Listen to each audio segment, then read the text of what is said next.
Welcome. Pause the World for Peace 2023 events. World Water Day virtual press conference. Earth Day Times Square live 5-hour broadcast. Okay, peace and love, everybody. Peace and love.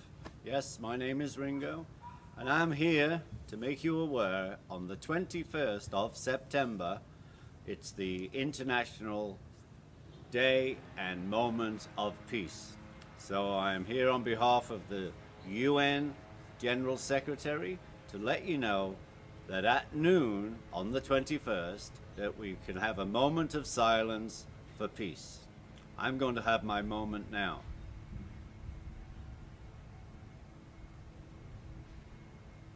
Ooh, I feel good. Peace and love, everybody. All right, peace and love, Ringo. Peace and love, everybody on this Zoom call. Thank you all for joining in here. My name's Reverend Paul Slakis, all faith, spiritual, and a lot of love for everybody that's here today, and I appreciate it all. Um, we love to start with Ringo, usually at 12 noon, because Ringo is asking for the world to take a moment of silence. So we usually try to start all our events at 12 noon to acknowledge, in essence, the International Day of Peace. The International Day of Peace requests at 12 noon a ceasefire. That's a United Nations Day. It's September 21st, and 193 countries raised their hands. And we, for 20 years, have been doing events in Central Park and in Times Square to strengthen the message of the United Nations. We're not an NGO, we're an independent nonprofit corporation who believes in the message of peace. And you will see within the next 2.5 hours of this press conference, it's a long press conference. Usually they do these in a half an hour. But the fact of the matter is, in this scenario, there's many people that want to be part of this event. Okay. And that's the good news, because our event today for World Water Day, a concerning day, and a happy day. We're happy that we have water, and we have some concerns about that we might not have enough water, that we might have too much water, and that the United Nations created a day as a result of that. And our buddy Phil Sowers, which we're going to dedicate this entire press conference to, helped create World Water Day at the United Nations way back when. Actually started in 1992. And we've been involved with it since then. Water, the subject of water. And as well as, and Phil will speak later on. Actually, he passed away this year, and that's why we're dedicating to.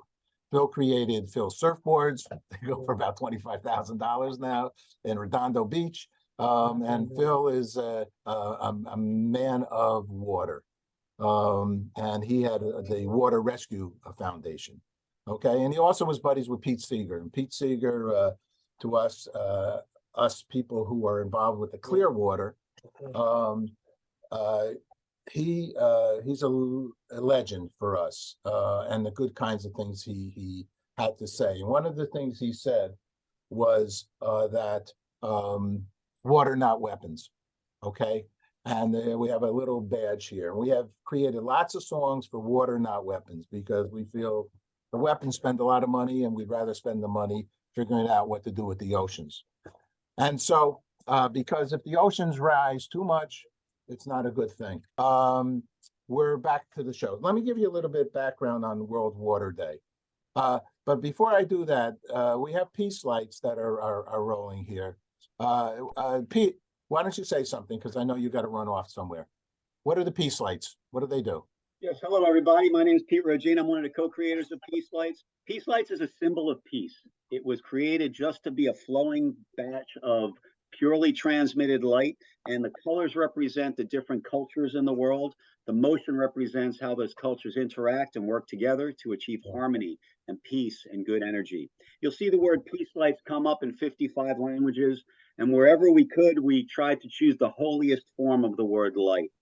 Now, Peace Lights plays all around the world. It's played at nearly 40 United Nations related events, including in the General Assembly Hall, all the main conference rooms, Delegates Lounge, UN Church Center. It's played at the Peace Day celebrations in Times Square that Paul has emceed for the last number of years. And it's a great thing to be able to bring a symbol of peace to events like this. So enjoy the lights. Wherever Peace Lights plays around the world, people are encouraged to project their own thoughts and intents for peace into the lights and contribute to this collective energy. Thank you much.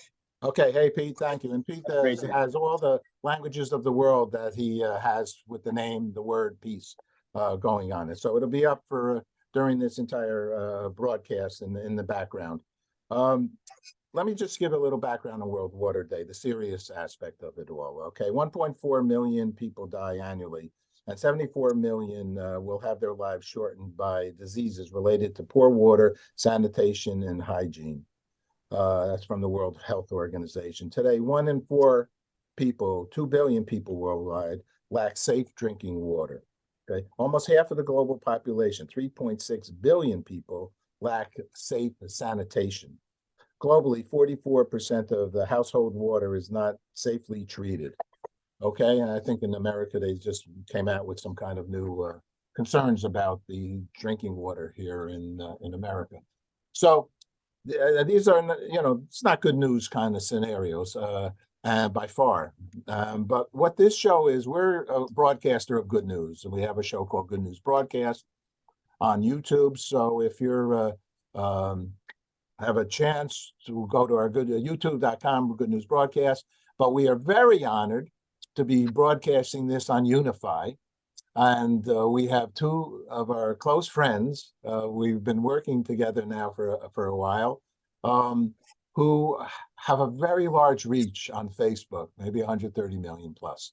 And a few years ago, they were able to, through some real hard marketing and advertising, and with some money to do that, okay? That's our challenge usually, because if we got a little bit, in Yiddish, we call it geld. If you have a little money, you can spend Facebook ads, and that's what it takes. And that's what it takes to get people to watch even the Super Bowl. They spend fortune on marketing and advertising. We have a good mission. We're talking about world water, and this show, once again, is about people that are doing good things, all positive things in regards to water. But back to Tammy and Miranda. So, and Unify and the deal. They've been doing this for, well, what am I getting involved? Please, Tammy and Miranda, tell us who you are. Welcome to World Water Day, everybody. We're so excited to be a part of this beautiful press conference and event with all of these fantastic people in the room. What a lovely bunch. Hello, everyone. I'm Tammy Scarlett, Executive Director of Unify, and this is Miranda. Hi, I'm Miranda Clendening. I'm Chief Ambassador for Unify. Happy to be here. Thank you, Paul. Yeah, and Unify is the global nonprofit for world peace and impact. So we really focus on unifying the good, but we do that through mass media, marketing, and storytelling so that people can galvanize around these amazing good causes and then do something about it that's good for the world. So we love partnering with the Good News Network and Corporation so that we can get the good news out to everyone. And we appreciate you tuning in with us today. Well, thank you very much.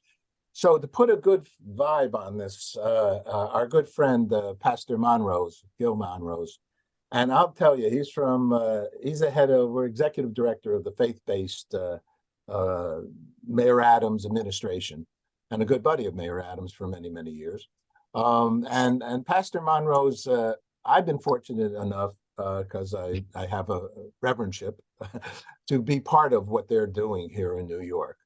And it's all about peace. It's all about doing better on for the concerns about gun violence, the concerns about any problems happening in New York.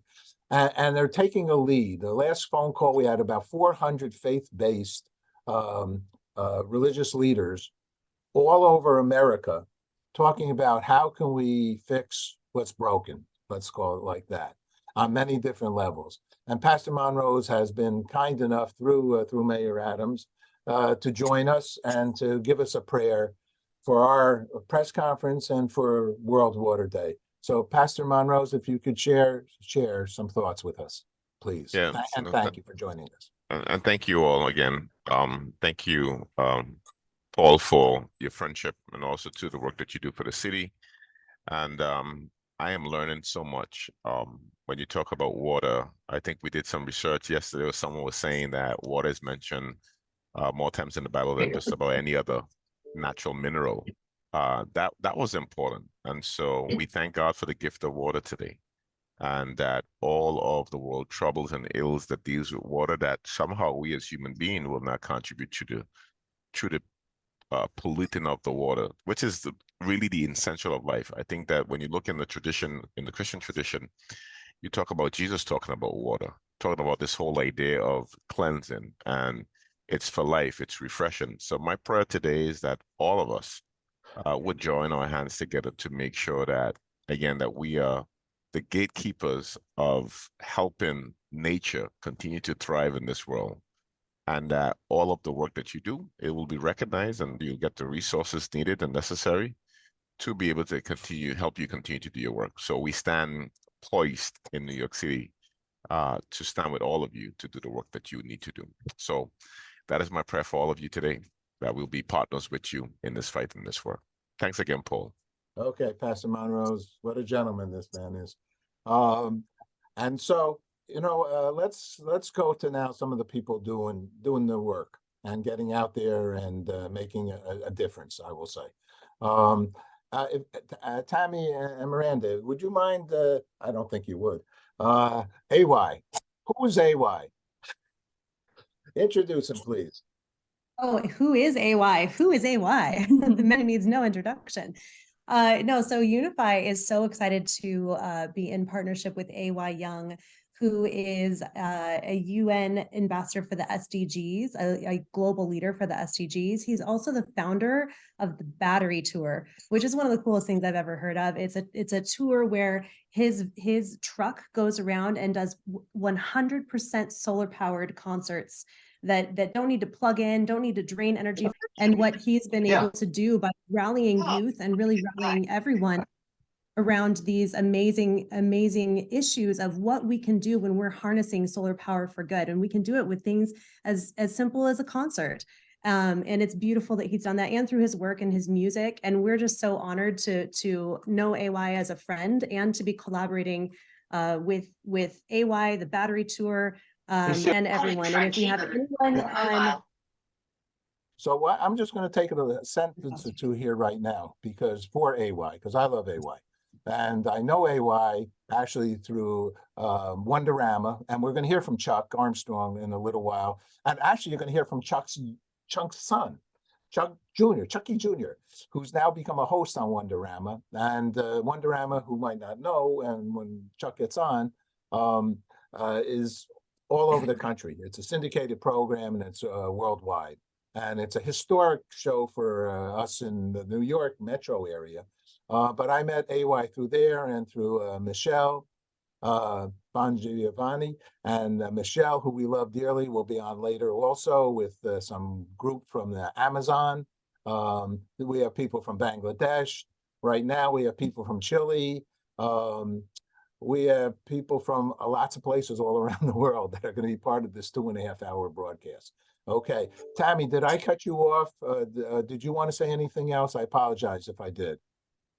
No, you certainly didn't cut me off. I was just saying that we are just so proud to be partnered with AY, and so honored to be friends with AY and to work together in this space on the planet to bring awareness to these things that humanity and our planet desperately need. And it's time for us to band together, pull together, and really make a difference in these areas. And AY is single-handedly getting the word out in ways that nobody else has done so far. With the Battery Tour, I think it's so impactful. And I would love to hear from him directly about it too. Good job. Thank you, Tammy and Miranda. All right, AY, you're on. I'm so happy to be here. I'm so blessed to bring the world together through music, culture, arts. Paul, you rock. Tammy, unify. I am AY Young, one of the 17 United Nations young leaders of the world. And I'm so happy to bring renewable energy to Times Square to do this, powered 100% by clean energy. Bring the Battery Tour here, and take another step to use music as a vehicle to bring the world together, everyone listening, every facet of humanity plugged into each other as I call it, outlets, for change. I think we're all outlets. I think connected and plugged into each other, we can power change. So that's what I'm here to do. What's up, All guys? right. Actually, we were going to show your video first, but we're going to go to your video right now, and you're going to see what Let's go. our buddy is doing here. All right, hit the video for AY.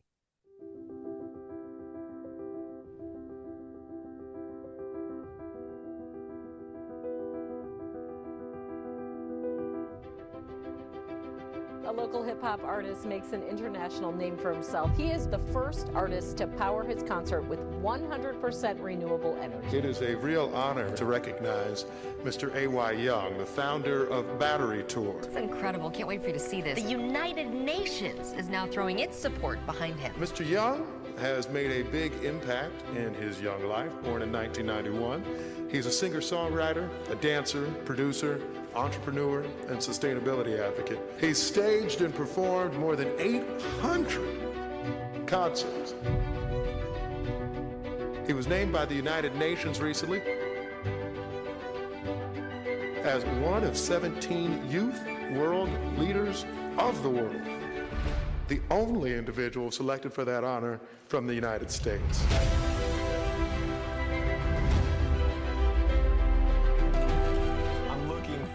To stimulating this local economy further, bringing entrepreneurs together, bringing businesses together, bringing the world together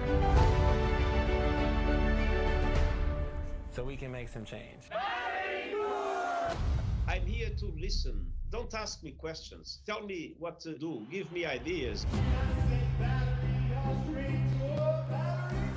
My mission is to kind of break down these silos, these barriers, and build bridges to power collective action by bringing everyone together. It's going to be incredible. My work plan's in 3 different phases. I'm going to make an album powered 100% by renewable energy. Right now, AY Young is working on an album based on the 17 United Nations goals. Major stars like Tech-9 and Billie Eilish will collaborate. This will be the one called Tech-9, and I am part owner of Strange Music, and right now a part of Goal One, baby. Oh, let's go. There are 700 million people that are still living in poverty. The whole premise of your music is about collaboration 100%. and about getting excited. It's about going across the finish line.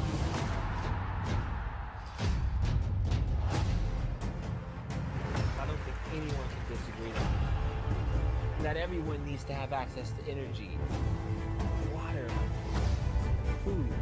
My belief is that everyone in the world, we're all these outlets for change.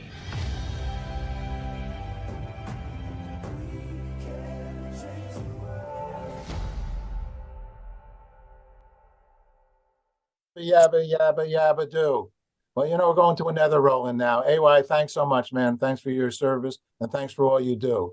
All right, we're going to now go to some peace messengers that are also out there. They're part of the United Nations, and then we have some young people.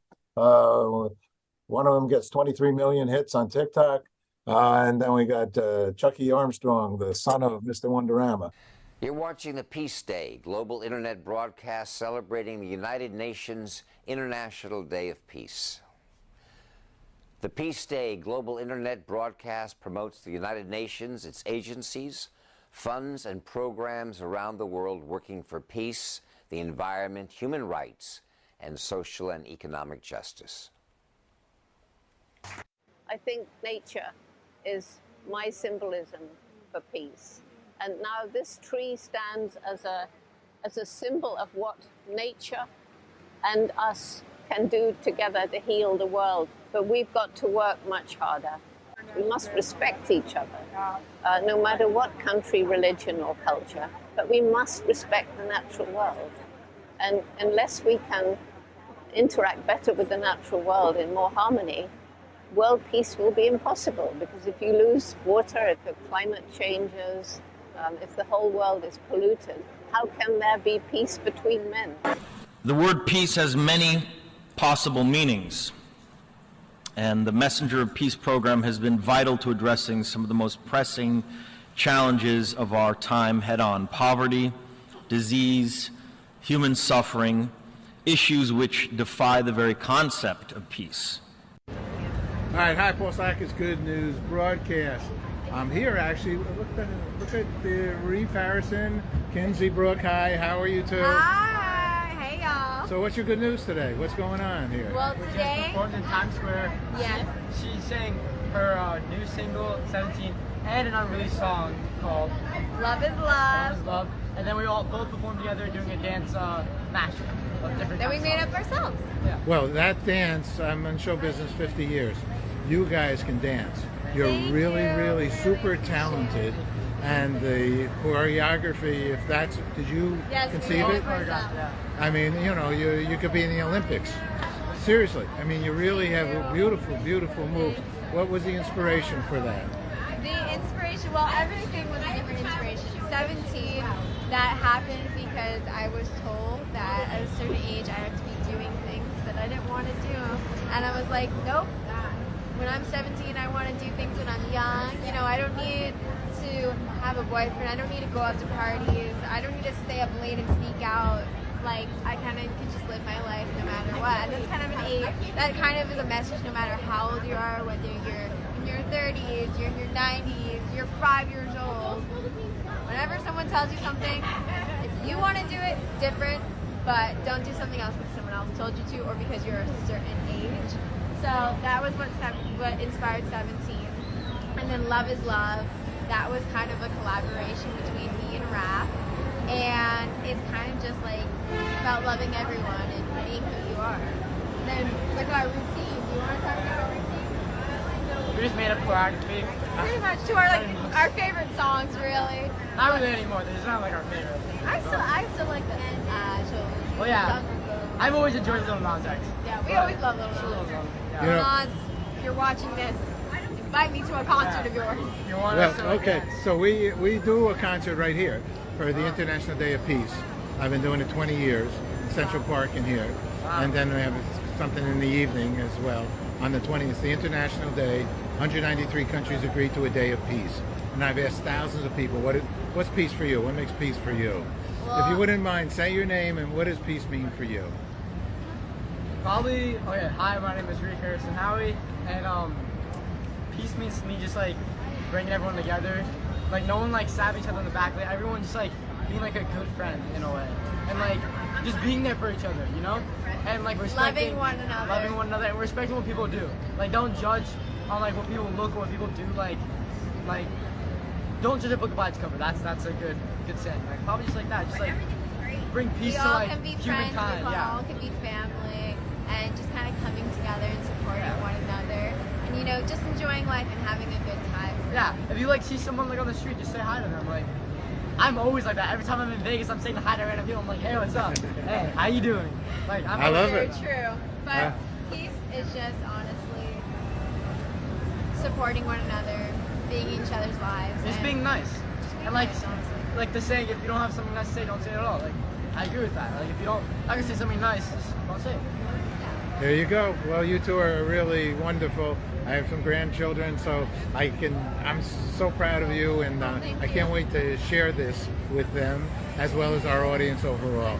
Absolutely. You're really a great tribute to our next generation. Thanks so much. Thank you. Love you guys. I love you guys. What is peace? Yeah, what is peace for you? Peace to me is something that needs to be accomplished. It's our main goal. It's that everyone can get along with each other without problems. Equality, gender equality, everyone's equal. No more fights, no more wars about politics. Just peace. You know, it's great. Your dad is passing us by as you talk about peace, and your dad is a peacenik, I'm going to call him. He's a man, he's the producer overseeing this whole Wonderama, and brought it back because he wants to see more peace in the young people. Wouldn't you say that? Yeah, it's like it teaches kids, hey, I can do that too. Which it spreads a good message, which can also help promote peace. And it's a peaceful show. Peace is something that means to me is I like to have a list of things it needs to be accomplished. And if we can spread the word of peace however we can, we're doing our job. There you go, brother. You're just like your dad, positive, and not just talk reality. Chuck, congratulations. I see you interviewing some people. You're doing a great job. Thanks a lot. Okay, all right. What a powerful group of people. And just phenomenally, wow, Chuck Armstrong Sr. just got on. Oh, I like that senior. I feel old now. Chuck Junior. Well, Chuck Armstrong is has taken over Wonderama, this historic show. You just heard from his son, Chucky Jr. And Chuck, tell us, Chuck in his show, well, tell us about the show and tell us how you're involved with environmental issues on this very important show. It does very well, and lots of young people learn about many important subjects, but one of those many important subjects is climate change, environmental concerns. Chuck, tell us some of the kinds of people. I've met people in Jackie Means and we met AY.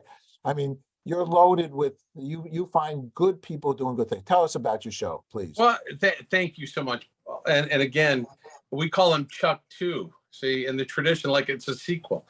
Anyway, so the bottom line is, look, what Wonderama was about and what we've tried to pay homage to as we brought it back these past 7 years is it was for kids by kids, to give kids the ability to say, hey, I can do that too. But most importantly, to say, I can be the vessel of change that can have a positive influence in the world. And in our first season, I remember we had a lady that came and because environment's not only important, but it's they know it's what they're going to inherit. We had this lady come to us and show us how everything she had consumed in the past year could fit in a suitcase. Of course, she took an Uber there, but we wouldn't get her in trouble for that. But the bottom line is trying to find stories, right, about kids in real life that are actually making a difference. And that's what AY does. I mean, AY does a battery tour. It's like, I think the only sustainable music tour in the country. He's actually going to be featured on the show this week. And again, on the week of your great special in Times Square, we're going to have him on. So it's all about allowing kids to have the capacity to know that they can do something that can be positive and can be additive. And the one thing about Wonderama is it's good for mom and dad because we don't make it snarky. We say, hey, we're all in this together. The one horrible thing about the pandemic was that we all had to shelter together, but it was a wonderful thing in that we all started to have to realize we get along. And again, Wonderama kind of focuses on that tween year where they're starting to figure out what they can do in the world, but they still like mom and dad. So we hope that what we can do is support your mission to allow people to know that without water, life's impossible. And in fact, water is going to be the biggest source of hydrogen moving forward. So it'll probably be not only our energy source, but potentially the energy source for the world, which makes it more important than ever. And I'm sorry if I'm not making any sense because I've had the norovirus for the last 2 days. Oh my God, we're sorry to hear that. But I'll tell you, you do make sense, lots of sense here, Chuck. And one of the sensible things that you said to us in Times Square last year, Earth Day, is when I said that today was going to be the original Earth Day on actually spring when the equinox occurs, and by John McConnell, but they waited 3 weeks so they could get their marketing act together, Dennis Hayes. That's sort of the way it worked, okay? So that made it April 22nd. But the spring Earth Day was originally going to be Earth Day. Now, what happens, and you answered this beautifully last time on our Earth Day broadcast, I asked you, what happens on spring to the Earth? If you took an egg and you put it on something flat, what happens, Chuck? You're very wise. Well, it's funny. I think I answered it. Did you want it poached or sunny side up? Was my answer? Yeah, but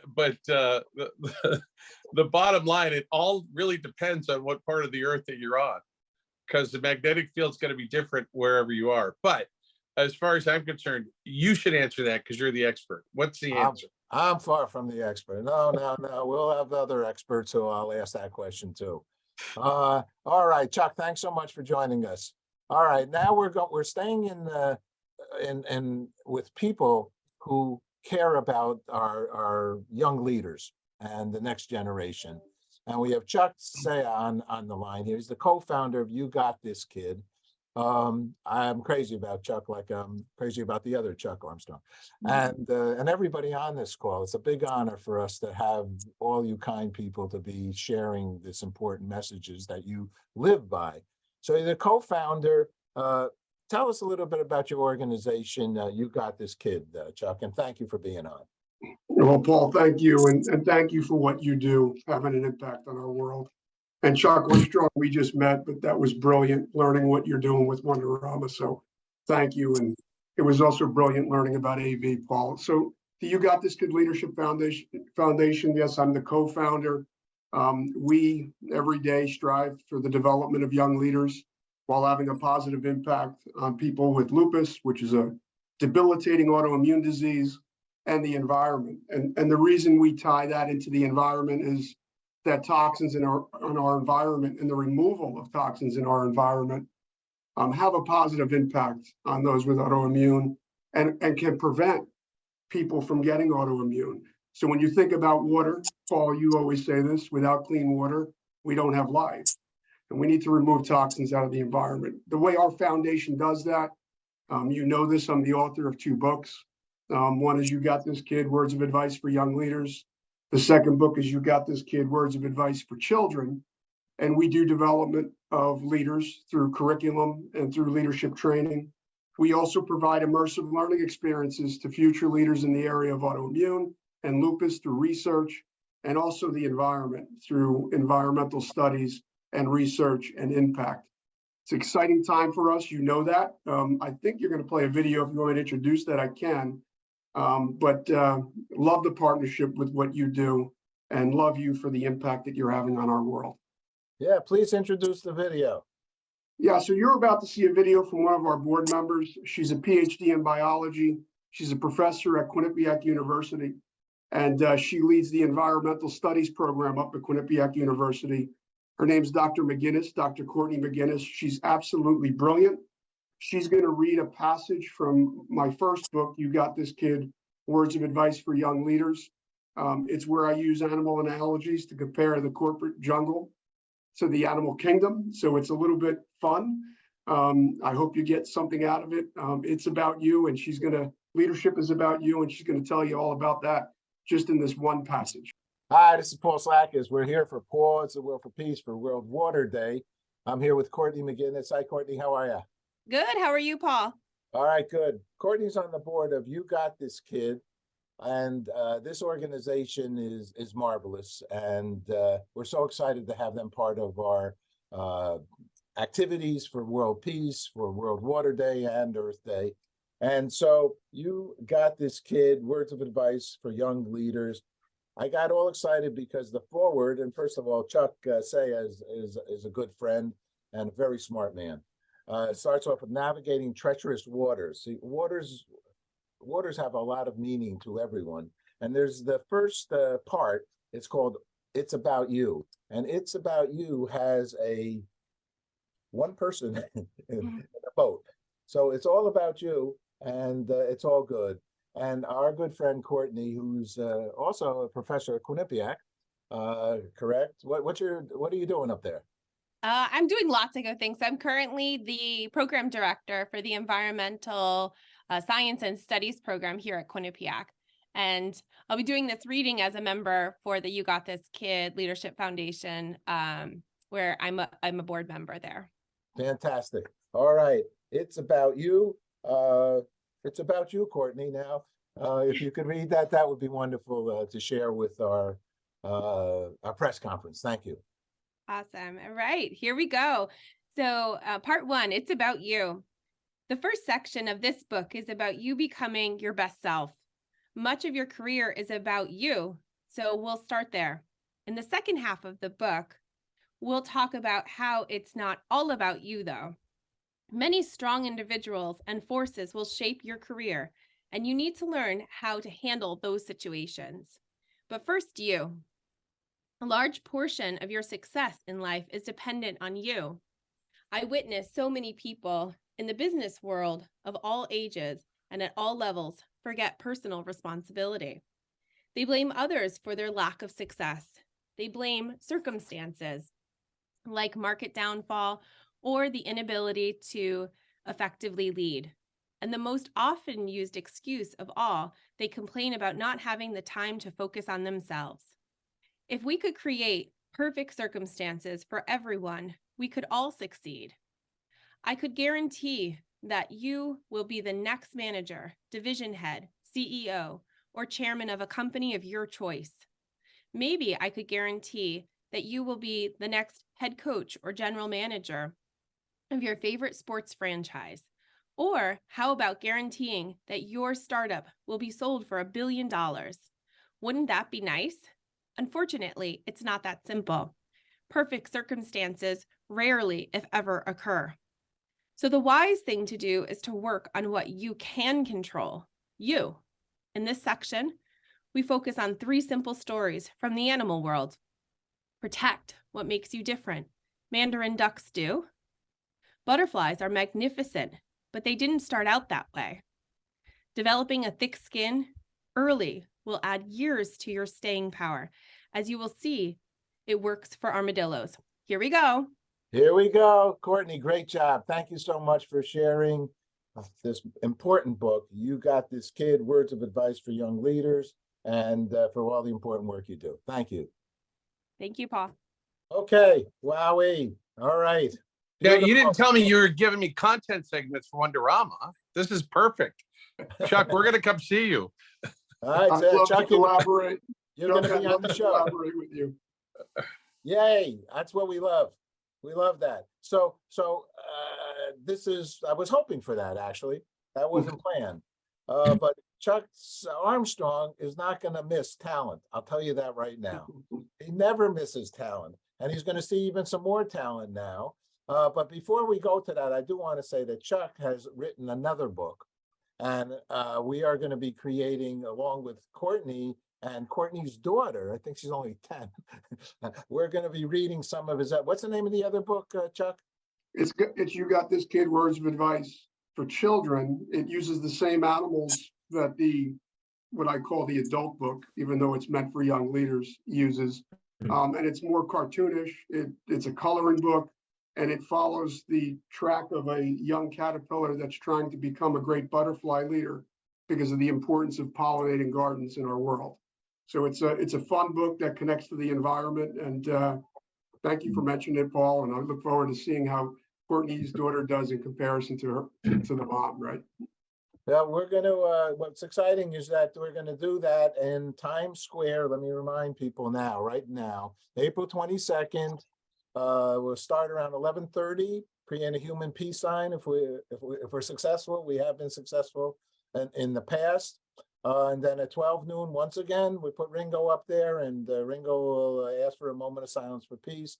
And then we'll go for to around 4 o'clock. We have a big old screen. In fact, in this press conference, you'll see Cheyenne Elliott, who's Dionne Warwick's granddaughter. You'll see that big stage that we have in Times Square. And it's very exciting. Times Square is one great place to throw a concert. Our good buddy, Mr. Chuck Armstrong, does Wonderama there for around 2 weeks, knocks out about 7,000 shows. And it's all good. It's a great place. We'll be knocking out maybe 4 or 5 because our show is going to be 5 hours. All right. So it's all good. And Chuck will get on there, and, you know, we're just focusing and getting positive, life-affirming content out there of what people are doing good for the world. All right, so now we're going to be going to, and Chuck, I will say, I have to say, is on the board of Quinnipiac University. And I will have to say, you know, I must say this, that when I went to Quinnipiac, it was just a college. It was just a little college. I wasn't even a good student. I was one of the schools I was able to get in, okay? And it's close by, it's in Hamden, Connecticut. It's by the Sleeping Giant Mountain. So I came from Sleepy Hollow, Tarrytown. I could sleep there, I could sleep in Tarrytown. It all worked out. I met my wife at the time, and I have a good bunch of buddies that are still my buddies from Quinnipiac. I love Quinnipiac. And some of us actually became chairmen of the boards of big companies in the world. I don't know how it happens. Maybe it's the sea. Well, those guys were smarter than me, the ones that did that. In any case, no names, no names. So we're going to now go to the president of Quinnipiac University, which has now a law school, which has a medical school. Let me say one thing about the medical school. You can't get out of the medical school unless you go into general practice first. And we have shared that with our audience previously, as I've interviewed some of the professors at Quinnipiac. And that's a smart thing, because there's nothing like a general practitioner. You want to go into a specialty later, but you have to put some service into being a general practitioner. That's a great thing. So it's a very exciting time. And let's go to the Dr. Judy Olian, and you'll hear a little bit about what the students are doing good in the world for the environment. All right, let's go to the video. Dr. Judy Olian, what does peace mean to you? That is a wonderful question. I can think of it in two ways. I can think of it in terms of the context of how I live and I'm surrounded by. And I can think of it in the very broad context of global peace. I'll answer it in two ways. One, what does peace mean to me? It means seeing the transformational impact of what education is doing to the lives of very diverse students. And I had that experience of, quote, peace yesterday when I had lunch with 8 or 10 of our students at Quinnipiac who are doing public service projects in the community with state and local officials, helping kids from underprivileged backgrounds, helping the environment, helping a community like the local township of Hamden reach out to citizens, residents in need, and seeing how that experience may change them as part of their education.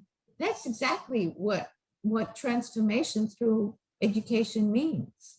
Transformation through experience. To me, that really touches my heart and says, that's why you're doing what you're doing, Judy. On a global scale, I think of two examples now, how privileged we are in this country that in those areas that have availed themselves of the tremendous, miraculous scientific advances that gave us COVID vaccines that enabled us to conquer a pandemic. I wish that upon all parts of the world. To me, that is peace, because everyone deserves it. And as somebody who has lived for a long time in Israel and had roots in Israel, I wish that there can be a solution that recognizes the humanity of all people who live in that region. You are fantastic. Thank you so much. You really. Thank you, Paul. So thank you for being so easy to talk to and for prompting such great questions. And we ride your coattails. You make us very proud as a Quinnipiac alum, as a member of the Bobcat family. And I'm riding yours. And all we are is what we are with each other. And that's the forward motion of life. Thank you very much. Thank you. Thank you, Dr. Judy. Wow, Quinnipiac, such a well-represented school in our president and in the student body and in our board. So it's always a big honor. Isn't it nice that you see, I guess I went to school in '72, so that's some years ago, to see that a school has grown and grown and grown. You know, now the only problem is that you got to go to every hockey game because they got a great hockey team. That Bobcats, we wanted to use the name Quinnipiackers, but it didn't work. You know, we had a big question mark. They threw it out there. That was what my college roommate said. You know, those college roommates, you know, it is what it is. All right, so we now have a good friend of mine, Dr. Art Malone. He's the founder of AMJ Global Entertainment He's a well-known, he's a very successful businessman in many areas, including health and his new interactive technology for the future with his Storby. The future is here now with what he's up to. And all right, let's hear what you're doing because it's going to be in our shows. And it's going to be on Earth Day and it's going to be on Peace Day because everybody's going to feel like they're in our shows because of the new technology that you've created. And thank you, Dr. Malone, for being here. Tell us a little bit about it. Well, first of all, thank you for having me. And I'm grateful to be a part of such an awesome platform to be able to make change in people's lives. So first and foremost, thank you for that. The technology, it kind of symbolizes and is symbiotic to what we try to do at AMJ and what we stand for. And so what it really builds itself off of is that there's a context to what we do based on where we want to be. And you made the comment that the future is here now. And so that premise is very true with what we do. As a company, as an individual, my belief system allows me to believe that my past is always working with my future. And the only way that I can make it to my future is I have to prepare in the present to be able to respond to what the future holds for me. And that's kind of where we are with our technology. Our AI technology is AI is powered by 3D surrogate, we call them blavatars. People call them avatars. We call them blavatars, and it's able to live in and out of and function in the real world. It allows people to communicate in real time with one another, and it opens up doors, what we call Storby portals that allow people to move from one place to another in real time and actually enter into the environment on the other side of the technology. It makes itself very available to people that allows their minds to be creative in what they do, where they want to go, and how they want to present themselves. But it also has an integrative process in it that allows us to be able to work together with one another, whatever the industry may be, whether it's real estate, whether it's insurance, doesn't matter what the format is. The Blavatar and this immersive technology that we have, which we believe is very unique because it's not confined to goggles or glasses. It's actually in real time without those things. And so we believe that that's the future of where things are going in our society. That premise kind of builds off of what you had been speaking about.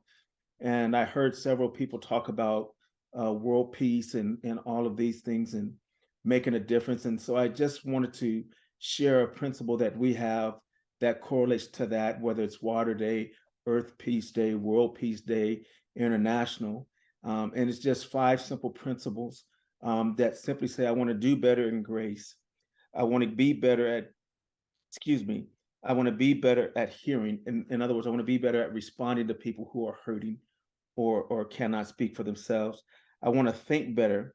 And that means to consider the things that I do before I respond to them. I want to act better. In other words, when we say that, I like this new term, passionately annoyed. And when we use that term, I would hope that we would find the time to be better when we are passionate and not striking out, but be able to rationally materialize a thought process that works. And finally is to love better. And that's the most important part about all of what you're doing. And it's just really simple in this much. I just like to say it this way. So often we miss the context and content of words. And the word love has several different meanings, but in this particular case, it means sacrificial, self-sacrificial love, right? It's in nature, it's giving of myself. But true love is transactional. I'm sorry, it's not transactional, it's transformational. It's motivational and it's inspirational, right? It's not transactional. But the one thing that's most important about it, true love does the right thing at the right time in the right way. And as long as we can learn how to do that, I think not only what our technology represents, but the things that you guys are doing is going to make a difference in the world. And I guess I would really end it with this. God's love has the final say. Malone, we've had that chance to speak with you previously, and your thinking is in the now. And if you spell now, N-O-W, backwards, you won, W-O-N. And you're about winning, and because you're living in the now, and you're coming up with great programs for us to live better in the now, from health, I'll even say to wealth, and in the middle there to making a better TV show. And so, or to sell real estate. You got some good stuff on there. You make it an opportunity. I'll put that under the wealth for a real estate agent to kind of almost at home, selling a piece of property and putting that person in the property. I mean, sitting in the it's like you're there. And as we know, used in the proper way, this is healthy for the world. Yeah, you said it right. The technology is actually already doing that, and we're in dialogue with several for this very premise that you're talking about. If you can be in a literally in someone's home with an immersive you, and it can walk you through the house spec by spec, right? As opposed to you take 5,000 pictures and you put those pictures together. This actually in real time, as you see it, I see it, and we can walk through the nooks and crannies of a house and be able to have real dialogue in real time with the Blavatar. And if you don't want to speak to the Blavatar, you can actually just hit a button and the actual real estate agent will appear to be able to do the same thing. So you actually understand the premise 100% of what it's meant to do. And it has such global impact, whether it's sports, whether it's concerts, whether it's a father and his daughter's birthday, he actually can now, or mother can actually now, not physically, but their presence be there with their loved one. And so we're just really, really excited because we don't believe anyone is doing what we're doing right now. It's great. And you said the secret word, love. Love is the answer. And I just want to let you know, you'll be happy to know that, and I know you know a lot of entertainers because you're also in that business too. We end with Dionne Warwick and Cheyenne Elliott, her granddaughter, family, that's what it's all about too. Singing What the World Needs Now is Love, Sweet Love. So you're right on. Dr. Art Malone, thanks so much for joining us for this broadcast, this press conference, and we look forward to seeing you on the stage on April 22nd. Thank you. We look forward to being there, and thank you for having me again. Take care. But the name, I'm going to verbally say what these are, because we have a lot of people on the Zoom call right now. AMJGlobalEntertainment.com and griffinhealth.org, GRIFFON health.org. So it's all good. And what else could you ask for? I'll tell you what else you could ask for is you could live a life like the next person who's going to speak, Robert McCann. Because when I interviewed Robert, I said, and he said to me, I'm 99 years old. And I said, I want to be you. Mainly because he's so good looking. That's of course the first and foremost. Everyone wants to look at somebody that's good looking. Two, because he's so smart, and this guy is really very smart. Three is because he started the Institute of Peace here in America, which is a very formidable organization. He started the Dag Hammarskjöld school, and a lot of interns came out of there and going to the UN. He started the Woodrow Wilson organization as part of, correct me if I'm wrong, but the part of the Smithsonian Institute. We're talking about an institution in one man, and he wrote a book called Destiny. This whole conversation that we have today at this press conference is destiny. Okay, what is our destiny? Where are we going from this moment? Enjoy every moment, because that's what it's all about. Robert, welcome to the show. Share some beautiful thoughts with us. Thank you. Thank you, Paul. In 2 weeks, my book, Destiny, will be on the bookshelves. Destiny has a subtitle, Creating Our Global Community, Sustainable, Peaceful, Just.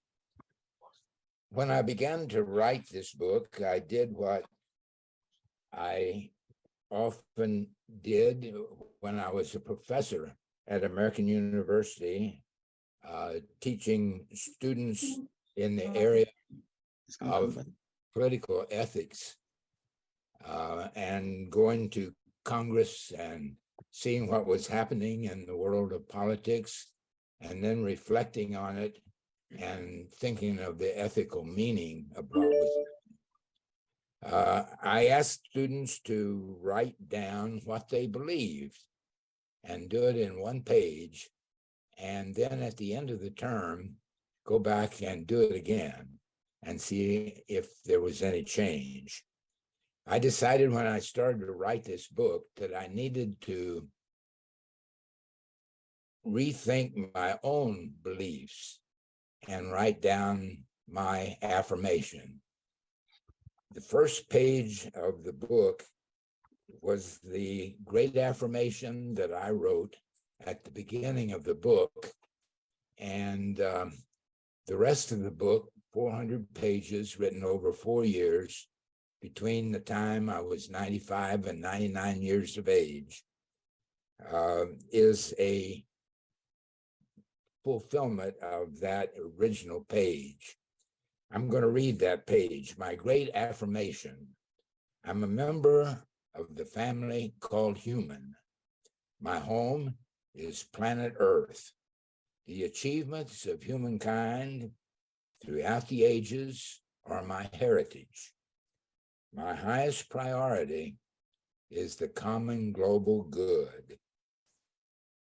We choose to make war obsolete and nuclear weapons relics as we rebalance the thin membrane of atmosphere around planet Earth. Only as we lift others up rather than tear them down can our survival and destiny be realized. We create a governing structure, a United States of Earth, that makes Earth one, sustainable, peaceful, just. Our destiny is bound to that of all humanity and the web of life on planet Earth. What we create together forms our deepest bequest to the next 1,000 generations. So that's the message of destiny. And I talk about it in ethical terms, in philosophical terms, religious terms, sociological terms, political terms, and in every way, see what it's going to require of us in order to have the peaceful, just, and sustainable world that we want. My life began for the first 15 years as a Baptist minister. I had the privilege of working closely with Martin Luther King Jr. I happened to be 5 years older than Martin Luther King Jr., but when we visited once, we found out that we got our doctorates the same day. He got his from Boston University School of Theology, a United Methodist school. I got mine from the University of Edinburgh in Scotland, a Scottish Presbyterian theological school. My life was deeply influenced by Martin Luther King Jr.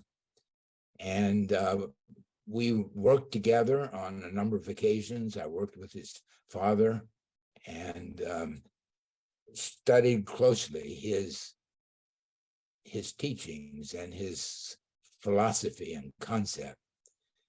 On the last day of his last Sunday of his life, he preached his last sermon at the Washington National Cathedral. And in that sermon, it seemed as if he knew it was the end of his life. And he set forth his beliefs and the way his beliefs had grown and changed over the course of his life.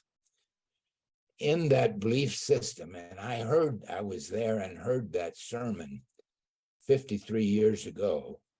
And then 3 years ago, my wife and I went to the cathedral one Sunday and found that that service was being recreated.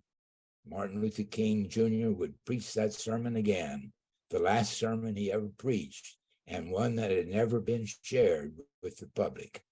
I'd like to share just a bit of the latter part of his sermon, which is very relevant to Water Day here today. Martin Luther King Jr. went to India after getting the Nobel Peace Prize.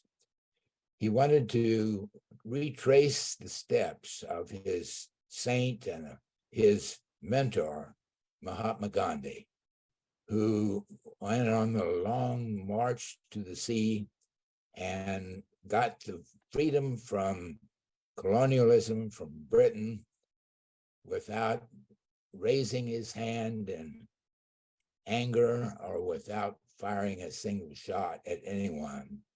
A peaceful demonstration. Martin Luther King copied him, and Gandhi served as his mentor. When he got to India and got off the plane and met Mahatma Gandhi's family and the political leaders, he said on arrival, "To other countries I go as a tourist, but to India I come as a pilgrim." While he was there in India, he preached in the temples and talked to the leaders of the country and came away with some new insights from Hinduism, if you please, insights from Gandhi. At one temple where he was, he said it's a strange irony of the 20th century that the greatest Christian of this century never belonged to a Christian church when he was speaking of Gandhi. Before he left India, he had come to realize what he called in his final sermon, the cosmology of connection. The fact that all human beings are connected to each other, and that we as human beings form a single family of humanity. He called it, in his words, the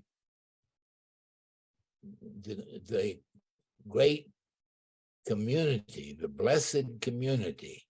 And by the blessed community, he meant the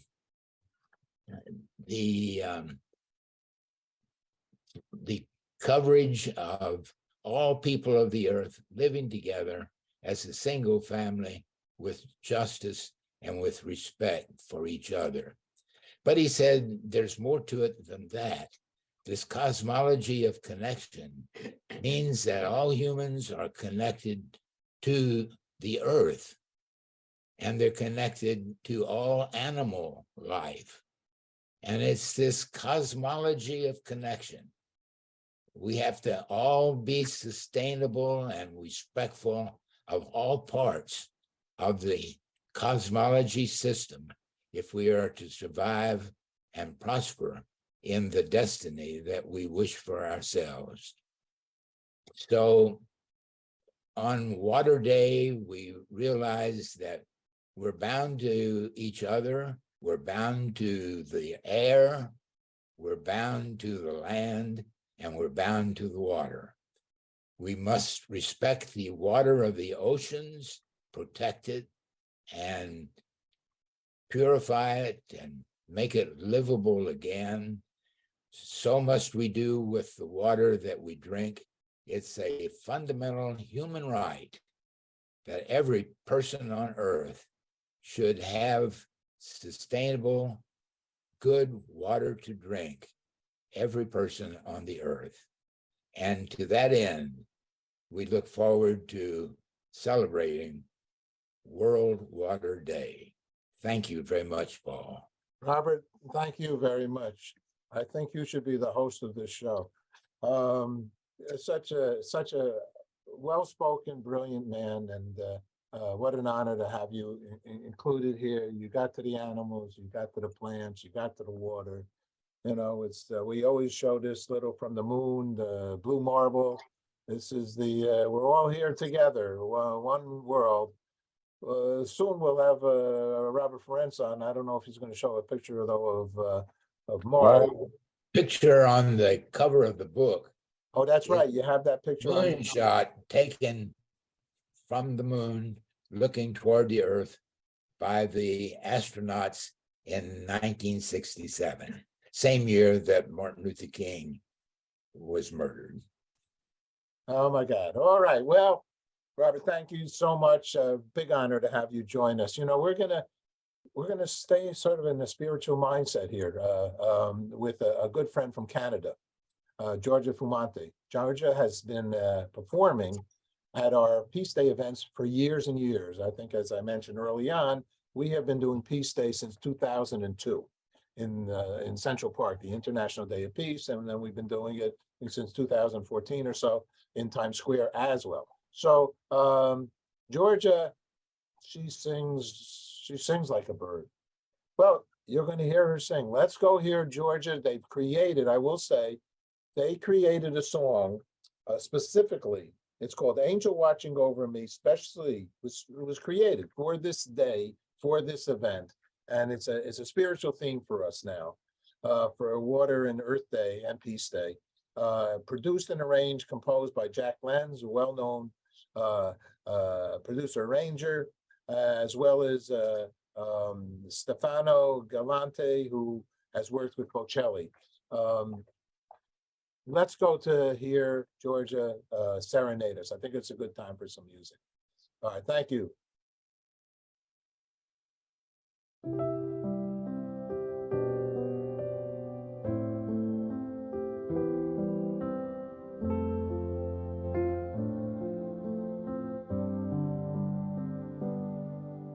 The pure, the bright, the beautiful, that stirred our hearts in youth. Whisper of a wordless prayer, the streams of love and truth. Long enough for something lost, the spirit's yearning cry,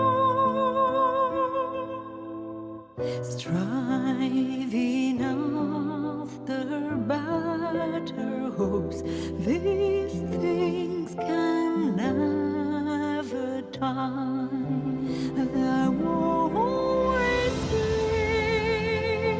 a shining sun. There will always be the rising of the sea. There will always be an angel watching over thee. There will always be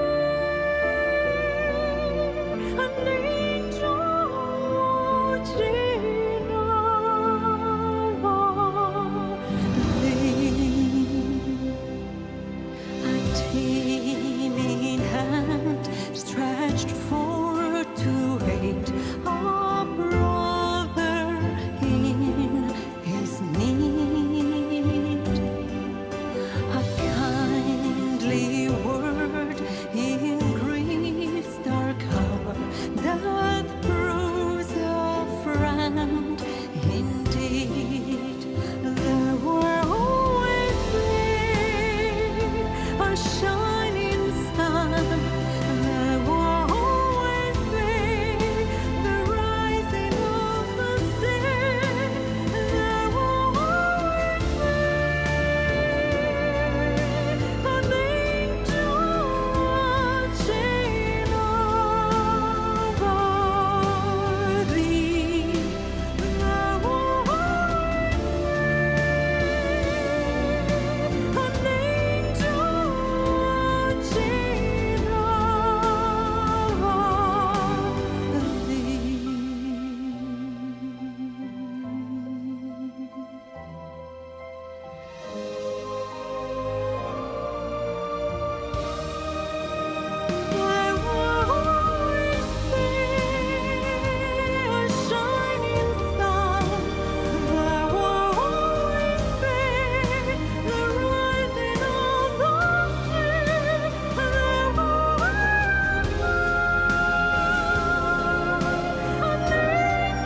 There will always be an angel watching over thee. There will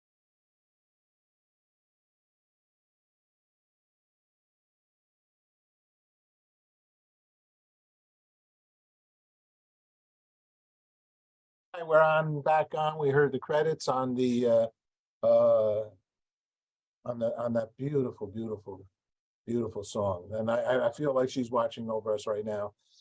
She's in the studio recording more songs. Georgia will appear in Times Square on April 22nd at our broadcast for Earth Day. All right, so now, we keep moving along here. This is a press conference, okay? And if anybody has any questions that they want to request answers to on Unify and or on YouTube, our broadcasts, then please put it into the comments and we will get back to you with answers. And if I don't get back to you, then call us at 212-647-1212. And we'll try our best to find answers for you. So, the angel behind me is Southampton Beach, one of them. The water is beautiful. The beaches are gorgeous. The Hamptons are magnificent. Long Island is very, very, very, very cool. It juts out into the Atlantic.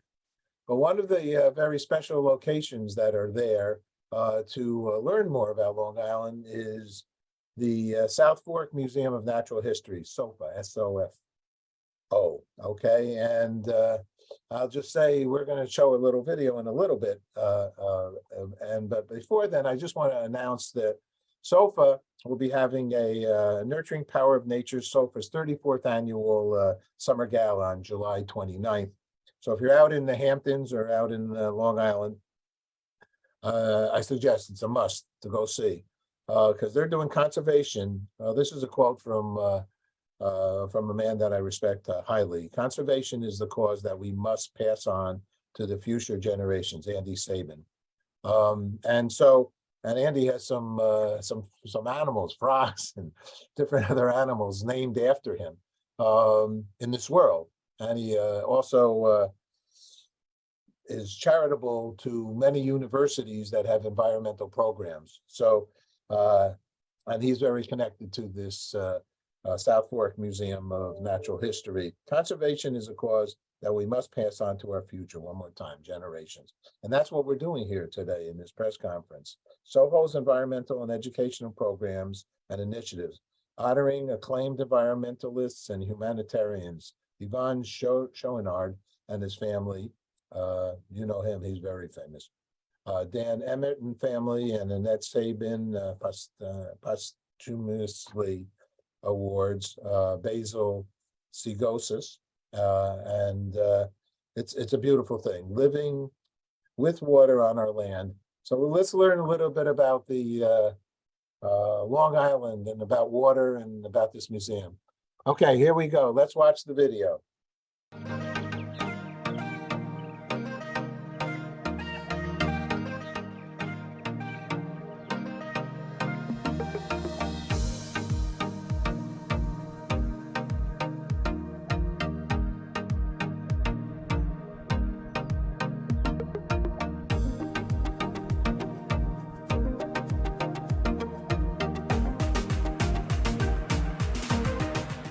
To the Southfield Natural History Museum, we have a nice topographic map of the area that was exaggerated to show that Long Island is not flat and where we actually get our water from. So there's the upper aquifers, which connect to the ponds, and then the lower aquifer is where we get our drinking water from.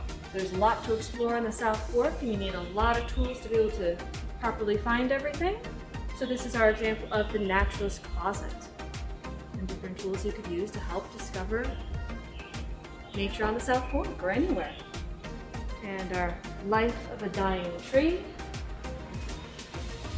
the dying tree, dead tree, things to find, and the rotting log, the salamanders, and other things to find.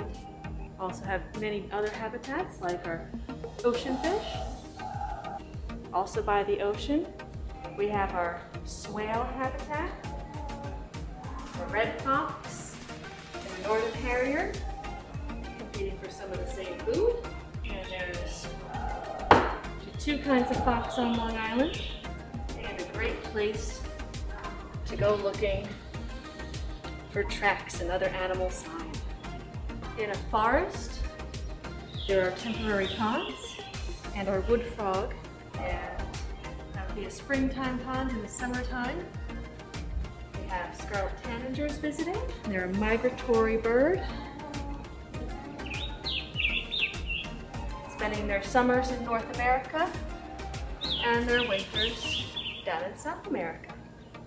In the fall, the woodland ponds, many of them dry up, and we have some wood ducks searching for nuts and acorns. This was a temporary pond, but there are also permanent ponds where bullfrogs, bullfrog in the puddle there, and muskrats will spend all year round, and our statue snapping turtle.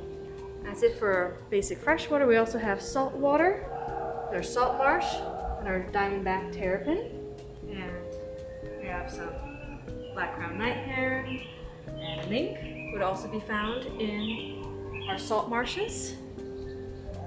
Salt marshes are a transition between land and the ocean, and out for the extreme ocean you have Montauk winter residents. This is our harbor seal, one of the winter residents. We are south for them. There's many, many other animals that will come here in the wintertime. And a few little special exhibits are walking sticks, need lots of plant leaves, and our box turtles, which, of course, they're both buried right there. Okay. Do you know a turtle lives a long time? A very, very, very, very, very long time. All right. So thank you, South Fork Museum of Natural History. Go on out there to their benefit on July 29th, SOFO. So that's all good stuff. All right. Because they have classes and they have nature walks and they teach us about nature and they teach young people about nature. So what else could you ask for? They teach us a lot about nature. All right, next up, talking about nature. We're going to go to the Amazon. And we're going to go to the Amazon with our good friend Michelle Bongiovanni, who has been with our shows in the past. She has some wonderful organizations that we've been honored to share. Actually, we met her also through AY there. She introduced us to AY there at Wonderama, who we heard from earlier on today, along with our good buddy Chuck Armstrong, so from Wonderama. Michelle has Heal Our World, the music for climate justice, and we're going to eventually get to Gardens of the Forest. But first, let's hear from Michelle. Michelle, hi. Hi, How are you? Paul. Thank you so much for having me. And it's exciting to be here with so many passionate people who are so committed to our planet and to healing of the water and of all. So excited to be here and just tell you very briefly about us. So Heal Our World is a social impact company. And what we believe is that if we band together across the world and really think about where we put every dollar we spend and start to support companies that align with our values, we can change the world, and we must change the world. So I think everybody knows of some of the climate reports that just came out from the UN. And then I just saw, coincidentally, Paul, that CNN just issued something on the global water crisis, which is another report that came out of this UN body of work just released. And so it is imperative that we all join as one and really work towards the healing of our people and our planet. And I think fundamentally, I think like Dr. McCann said, you know, when we think about Martin Luther King Jr., his great legacy and what he really preached was this global unity. So I can't think of a better place than within your construct, Paul, and all the organizations you bring together, than this being a real catalyst for bringing us all together to do that. So very briefly, Heal Our World, social impact company. You can go to our site, healourworld.com/join, and become a member. And we want to work with Unify. We're going to be telling our story together so that we can get the word out, how you can shop with your values. And then what Paul talked about is our nonprofit, which is Music for Climate Justice. So we created a nonprofit and launched it at COP26, actually. And now we have 400 musicians from around the world, all telling their story, every genre, actually, in every continent. Basically supporting climate justice and helping us. Our goal is to raise money to support adaptation and resiliency because so many of our brothers and sisters are losing their homes globally. One of the organizations that we support through this program is Guardians of the Forest. And I think Paul will be showing us a brief clip of some of their music, but thank you for having us, and very excited to find ways to partner with everyone here. Thanks, Michelle. Yep. Thank It's a you. big honor to have you with us, and thank you for doing the important work that you do. Yeah, let's go to the Guardians of the Forest video. Thank you.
The big finale from the Amazon. They're in the Amazon, the Guardians of the Forest. They've been in the UN many a time, thanks to Michelle and others. It's all good. Now we're going to go to a buddy of mine. We are goodnewsbroadcast.com and goodnewsplanet.com. We're his broadcaster, and Sonia's broadcaster. His name is Reed Stowe and Sonia Amina. And actually, it's one of his first sales. He built a boat in North Carolina, 85-foot schooner called Schooner Ann, and named after his mother. And he used to park it here in the Pierce 23 on the Hudson River, and we'd go up the Hudson and down the Hudson and for years and years and years. And actually, the boat is still parked here. I think it's in Hoboken now. In any case, and Reed is an artist and does a lot of work. He's at a Chase gallery right now, selling some of his sails. He paints on his sails on his boat. Now, Reed used to, one of his first travels was he created a turtle design in the South Atlantic by the South America. But then the big shot, the big dime, the big voyage was 1,152 days out at sea. Reed went around the world for like 3 years, and with Sonia, his wife, and Sonia did get pregnant. She got off at 782 days in Australia. But Reed he had some people coming looking at his artwork right now, so he can't get on. But we did want to give the honor of Joel Bluestein. Bluestein is a big fan of Reed's, and I want to give a shout out to him as well. And so I just want to let you know, there's somebody who knows how to live on Mother Earth on just the water, okay? So, but we need to figure out the water, because when the water goes just a little bit higher, okay, just higher, it goes onto the land. The land already has fresh water, and only 1% of the water on Mother Earth is drinkable. 1%. It's a very blue place. Robert Ferenzo will show us some hugger planets. You'll see how blue his hugger planets are soon. And so when the water rises, as it is, it goes onto the land, which hurts more fresh water. So let's get the water out. Let's figure out ways to do that. And people are on it, okay? We like to say water, not weapons. Take one of those weapon expenses, because we don't need weapons, just like Robert talked about the nonviolent communications with Gandhi and Martin Luther King. And let's, instead of spending our money there, let's spend our money on oceans. And when we said earlier on, 780 million people don't have clean drinking water, there's a lot of water. It's not a matter of a lot of water, it's a matter of problematically salt water, or taking the water out of the sky, which people are doing now. There's a lot of new inventions and new technologies, and we're going to be fine. This show is upbeat, life affirming, positive, good news, okay? Because there's a lot of people working on it.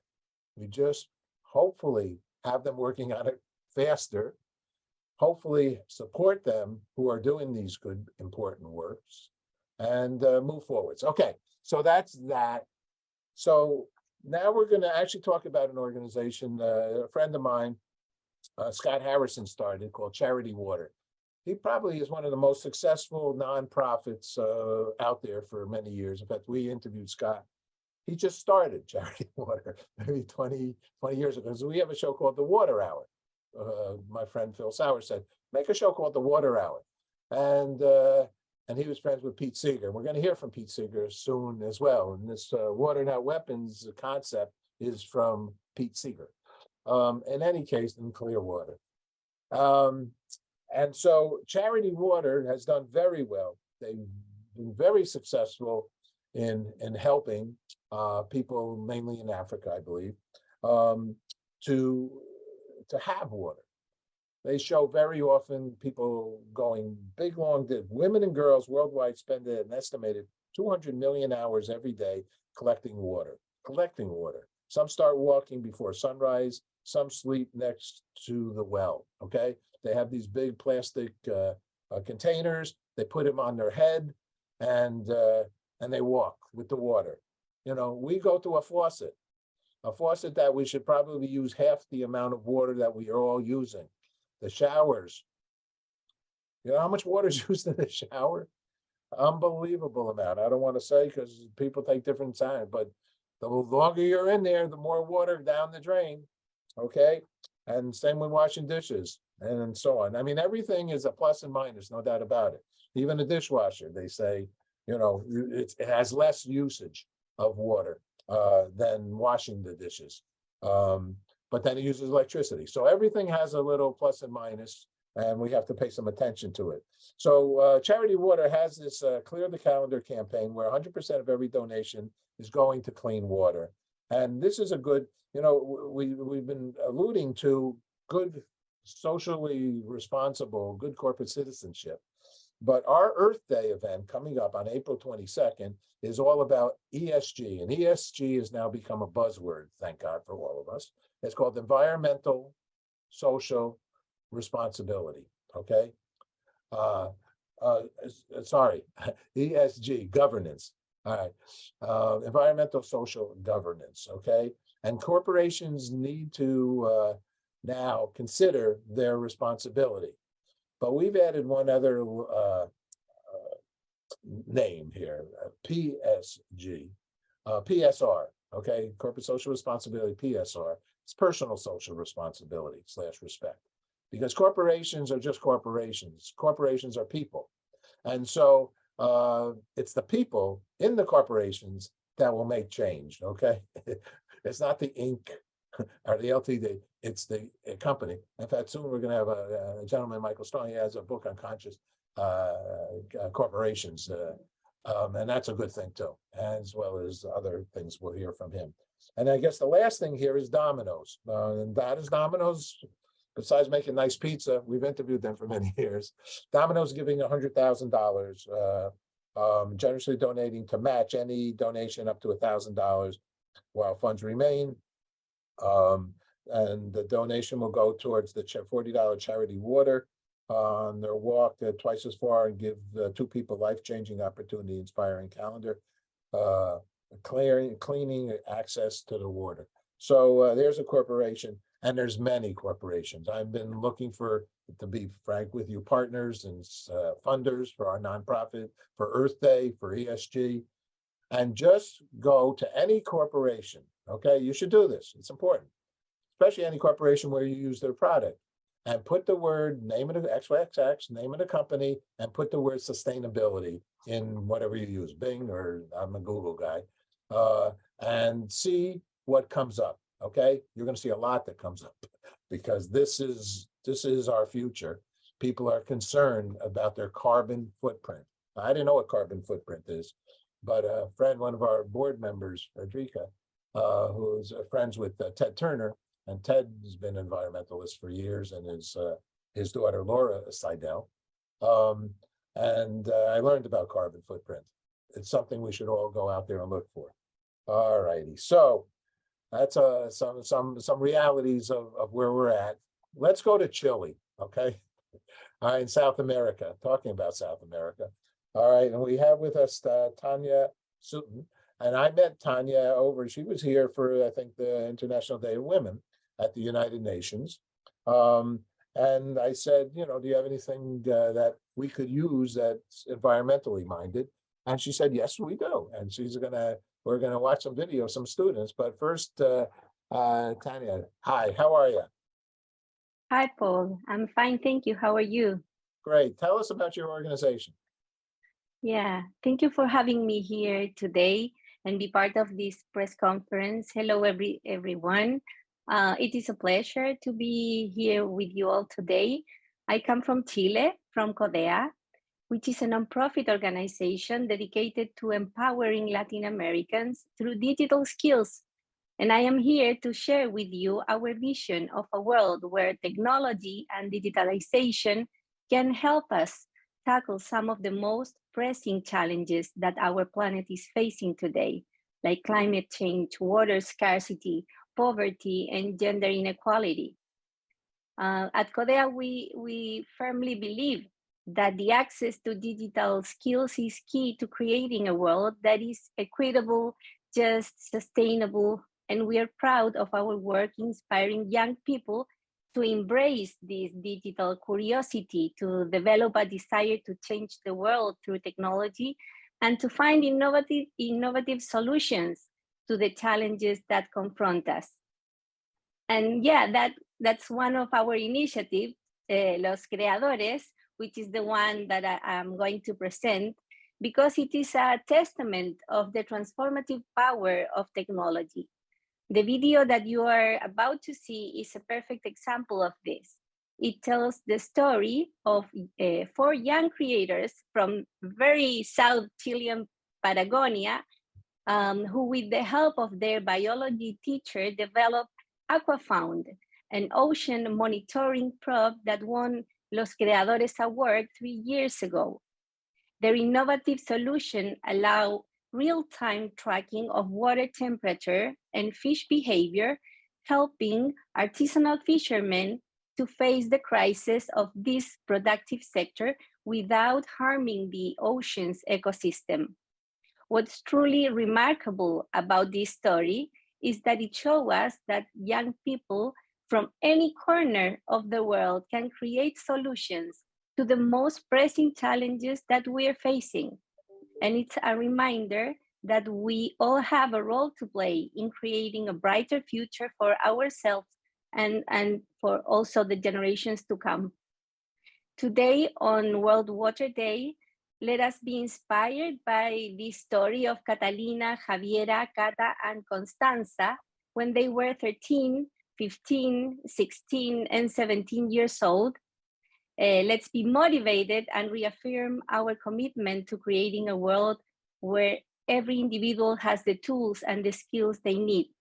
Let us work together to harness the power of technology to drive progress and create a brighter future for us all. So thank you very much, and hope you really enjoy the story that we are going to show. Tanya, thank you very much. Okay, and this is an opportunity to learn some more Spanish because it's in Spanish. All right, here we go. Let's watch the video. Okay, thank you.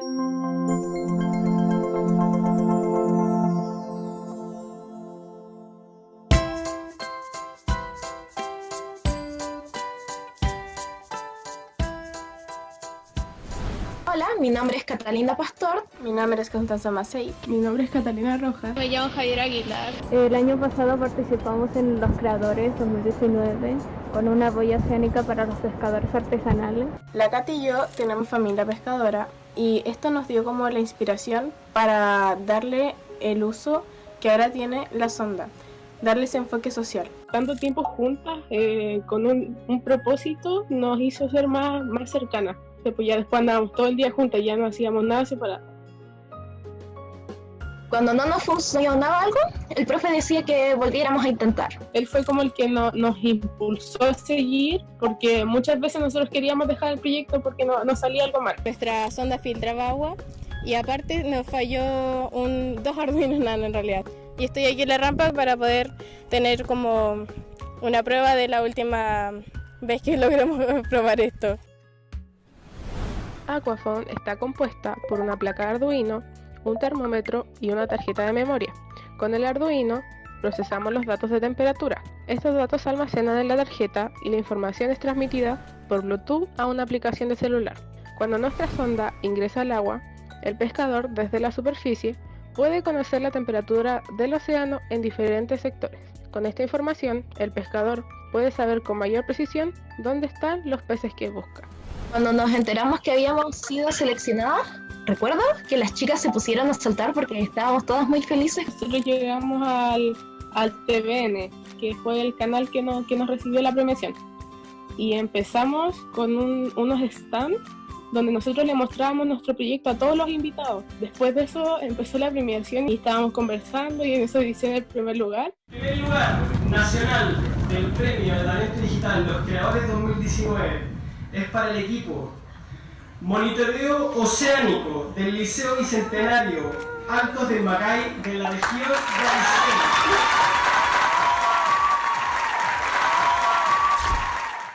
Nosotros todos nos habían dicho que comparado con Estados Unidos, Boston era una ciudad pequeña. Todas las actividades que hicimos eran como especializadas en lo que nosotros habíamos hecho en el mar, fuimos a un acuario. Y demás. Nos hicieron una charla y fue la única vez que intenté hablar lo máximo inglés que podía. No es necesario destacar para participar en este tipo de cosas. Más necesitas compañeros, un grupo que siempre esté detrás para que te apoye. Para nosotros sería bonito que, no sé, la región de Aysén, por ejemplo, usar esta sonda. Sería como un sueño. Y además así se ve que en la región de Aysén las mujeres también nos interesamos por la ciencia y la tecnología.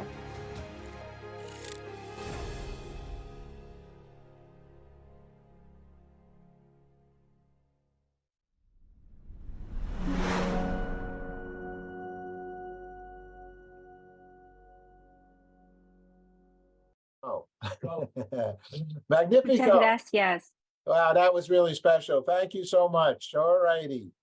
Well, congratulations. Thank you. Congratulate all those young kids. All right, here we go. We missed something, and Tanya, thanks for getting on from Chile. We forgot something with Charity Water. Let's go back to that video so you can see a little bit of what Charity Water is doing, please.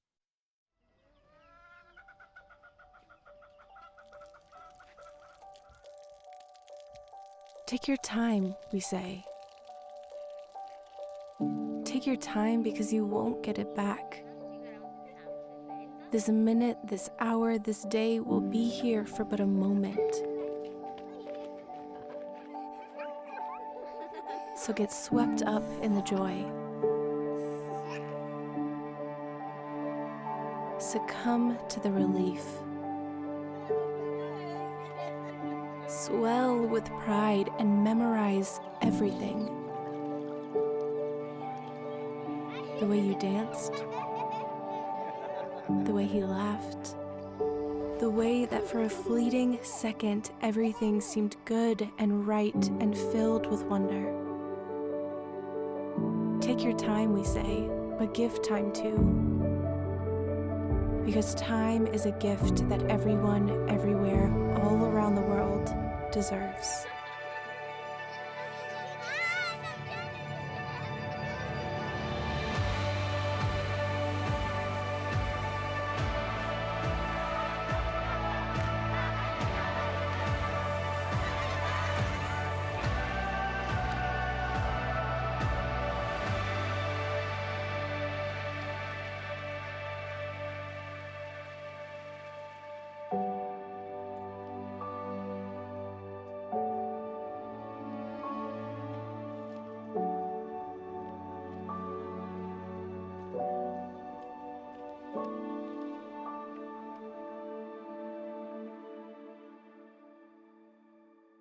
Okay, all right. That was Charity Water's work that they're doing and have been doing for a long time, as I mentioned.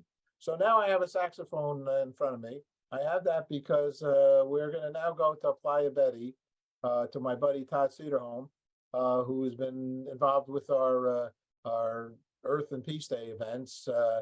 As this is a busy restaurant, Playa Betty, on 75th and Amsterdam Avenue here on the Upper West Side. And so he's gonna make a drink for us. Now, just remind everybody, remind ourselves, every time we have anything to eat, drink, nothing happens without water. So we're gonna make a special drink. Todd's gonna make a special drink, and I'm gonna play a song. And I need participation.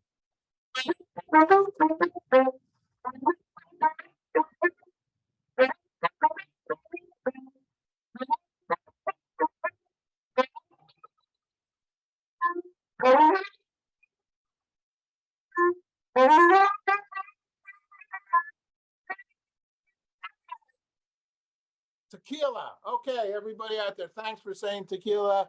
Let's go to the video. No water, no tequila, no margarita. Let's go to the video. Here at Playa Betty, and I'm here with my good buddy Todd Cedarholm. He runs this wonderful restaurant, to be the business restaurant in the Upper West Side, New York. Hey Todd, how are you? I'm fantastic, Paul. How you doing? All right, so we're talking water. Today's a big beer day, St. Patrick's Day. A lot of water and beer. Now we're going to talk about water and margarita. No water, no agave, no clam, no margarita. So how do we make a margarita? Well, Paul, we're going to make a margarita with essentially 4 ingredients. You've got simple syrup, which involves water and sugar solution. You've got lime juice. Can't grow lime plants without water. And you got agave. Agave is what makes tequila. So we're going to make those 3 ingredients. We already pre-made fresh margarita mix, and I'll show you how we do it. All right. All right, everybody. One of the joys of water.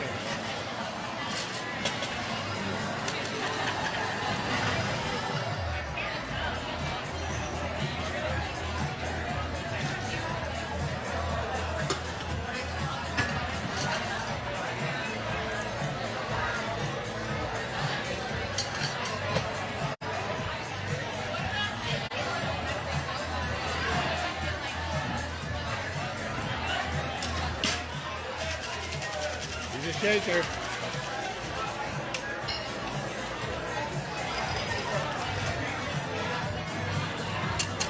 Okay. There it is. And that's your margarita. All right. Enjoy. I'm going for it. Todd, thanks a lot for sharing Got this. it. You Come guys on by. are, We got margaritas on draft. We got margaritas spicy. We got margaritas mango. We got margaritas however you want it. We got it. Come on by. Playa Betty, 75th in Amsterdam, 320 Amsterdam Ave. all right, and none of it would happen without Todd and without water. Thank you, Todd. Got it. Yeah, Todd. Todd makes a heck of a margarita. That place is packed. All right, no water, no agave. Okay, and that's just what we're talking about. And this is part of our life, to get an opportunity to have a party and have an alcohol drink, or even a soda drink, or even a beer. Actually, that was St. Patrick's Day. All right, guess what? No beer, no water, no beer. It's very simple. These are simple realities of life. Water is very, very, very, very, very serious. Okay, and so we need to be more conscious of it and do well. I hear my sax playing, which was, I heard it didn't, because I use Zoom, and I didn't, I think I needed a whole big kind of setup to get audio sound to come out of here. So I apologize if the tequila didn't sound. It's not that I had a margarita, it's just that the technology was not good. So please forgive me, and especially if I hurt anybody's ears. We're going to calm everybody down now and play some piano. We're going to Italy. Okay, and we're going to Italy with our good friend Christiana Pigarero, all right, who's played in Carnegie Hall just a few weeks ago. And she's in Umbria, Lake Piediloco, and Marmor Falls.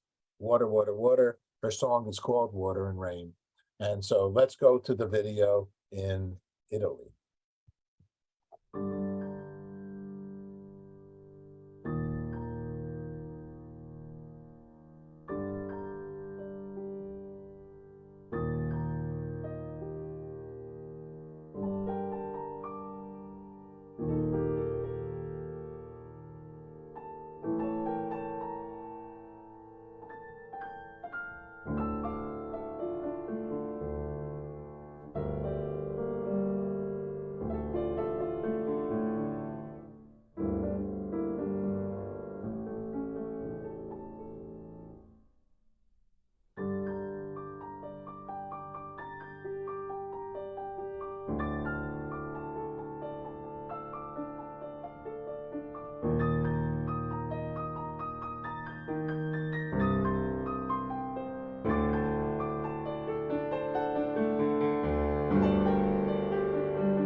Okay.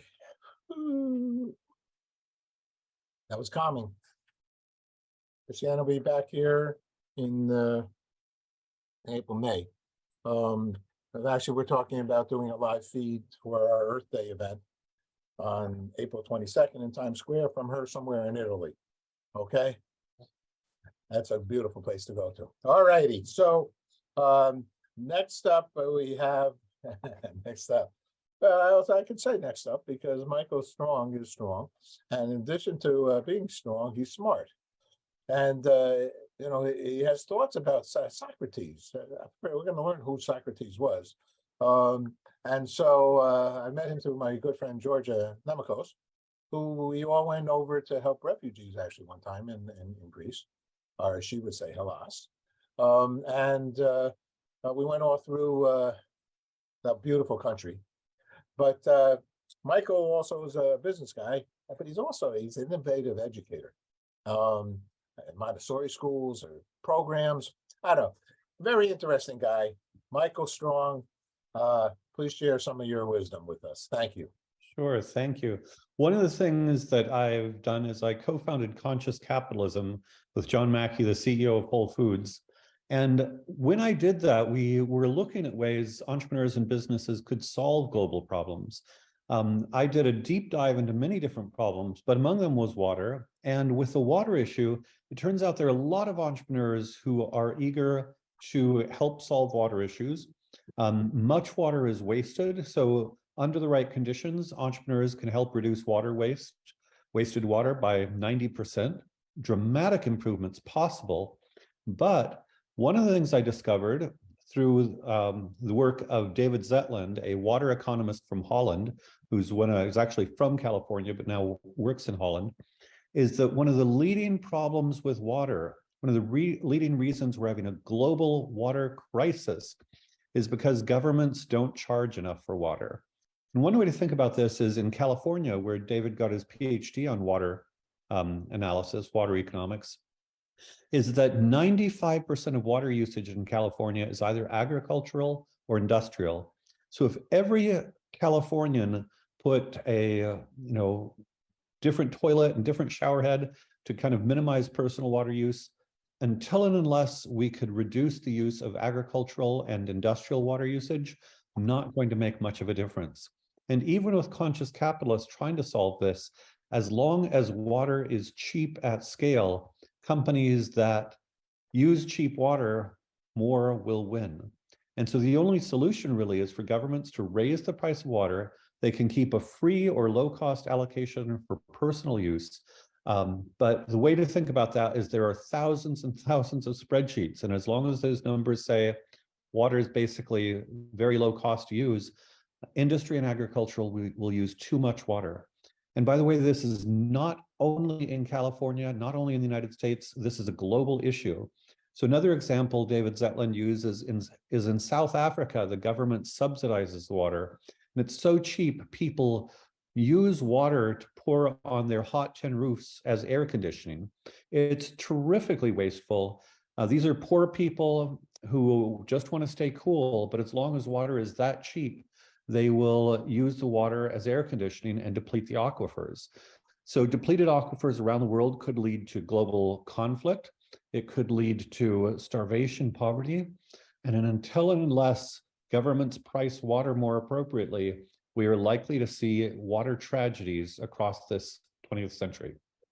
So finally, I wrote about it in my book, Be the Solution, How Entrepreneurs and Conscious Capitalists Can Solve All the World's Problems, obviously with the help of government doing things like pricing things correctly. And then David Zetland has a free PDF called Living with Water Scarcity. So if you want to look up David Zetland, Living with Water Scarcity, I put it in the chat, the link to it. Then you will learn a lot about water economics and what we need to do to prevent the potentially horrific water crises from taking place in the coming decades. Thank you, Paul. Hey, Michael, thanks so much for sharing that important information. Once again, it's only 1% of the world's water is drinkable. And so we have to think of new solutions. Actually, this week, World Water Day, or World Water Week at the United Nations, some of the people from all around the world are here at the United Nations, since we're here in New York, discussing these scenarios from the government level. We're praying. We're praying that they can come up with solutions that people can abide by worldwide. I like this is, we're one world. There's really no countries. It wasn't discovered with countries. It was discovered with just land. And so then that land is this land is your land, this land is our land. California to New York Island, as Pete Seeger sang, okay? And I asked Pete, I said, what do you mean? Does that just means it's an American song? He goes, no, you go west from California and you go all around the world and you get back to New York. All right, another smart man like Michael. All right, thank you. Now we're going to go to we're going to go to a TV program that I feel is important to add into this broadcast, and I'll tell you why. It's called Family Film Awards. We're a good news broadcaster. We like to think on positive mindset and support those that are doing programming and events and organizations and nonprofits that are doing good, positive work. So we're going to show a little bit from the Family Film Awards of programs that they selected that they felt were appropriate for family film audience. And there's a lovely woman who's a friend from mainland China, Ms. Ma, who is now overseeing this broadcast Family Film Awards, which started by Dr. Jalimi and our good friend Jeannie Yi, and Ms. Ma have now overseeing the entire program. And it's wonderful. And it was on CW television. And so let's watch the sizzle reel of the Family Film Awards. And some of this show that we're doing here today will be definitely all around the world, and especially in China through Wei Gao. All right, here we go. Let's watch the video.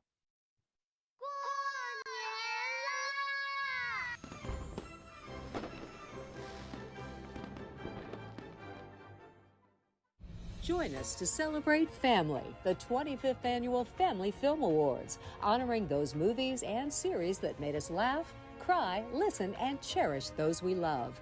Through one woman's vision to bring families together worldwide, China's Madame Ma Xiaochu, a global businesswoman, performer, and philanthropist, is committed to changing lives and changing the world. The Family Film Awards. Join us to celebrate the best in family entertainment.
Here we go, Family Film Awards. It'll be on again this coming year. And thank you, Ms. Ma and Jeannie, for allowing us to share that with our audience. Next is an organization that I'm actually involved with. It's a global collective alliance of influential activists, artists, and artisans. And Dr. Ying is the creator. I'm very happy to have him join us. He's a good guy. And he actually, what kind of a doctor are you? I mean, you were teaching me some things that Nuclear physics. Nuclear physicist, a physicist. Is that right? Nuclear physicist? Correct. So I'm not a real doctor, so don't bring me any ailment. Anything related to nuclear, then I can help you out. Okay. All right. Well, and he really knows that nuclear information. He taught me a lot, actually. And I thank him for that. So tell us about this collective. Well, I want to send everyone worldwide much love and peace. And I'm truly honored. I've known Paul for a lot of years, and I've known exactly how much he's dedicated his life for the peace mission.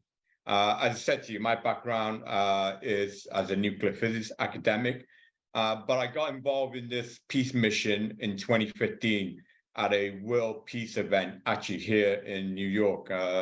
You can see outside, you can probably see the Hudson River, Hoboken on the other side.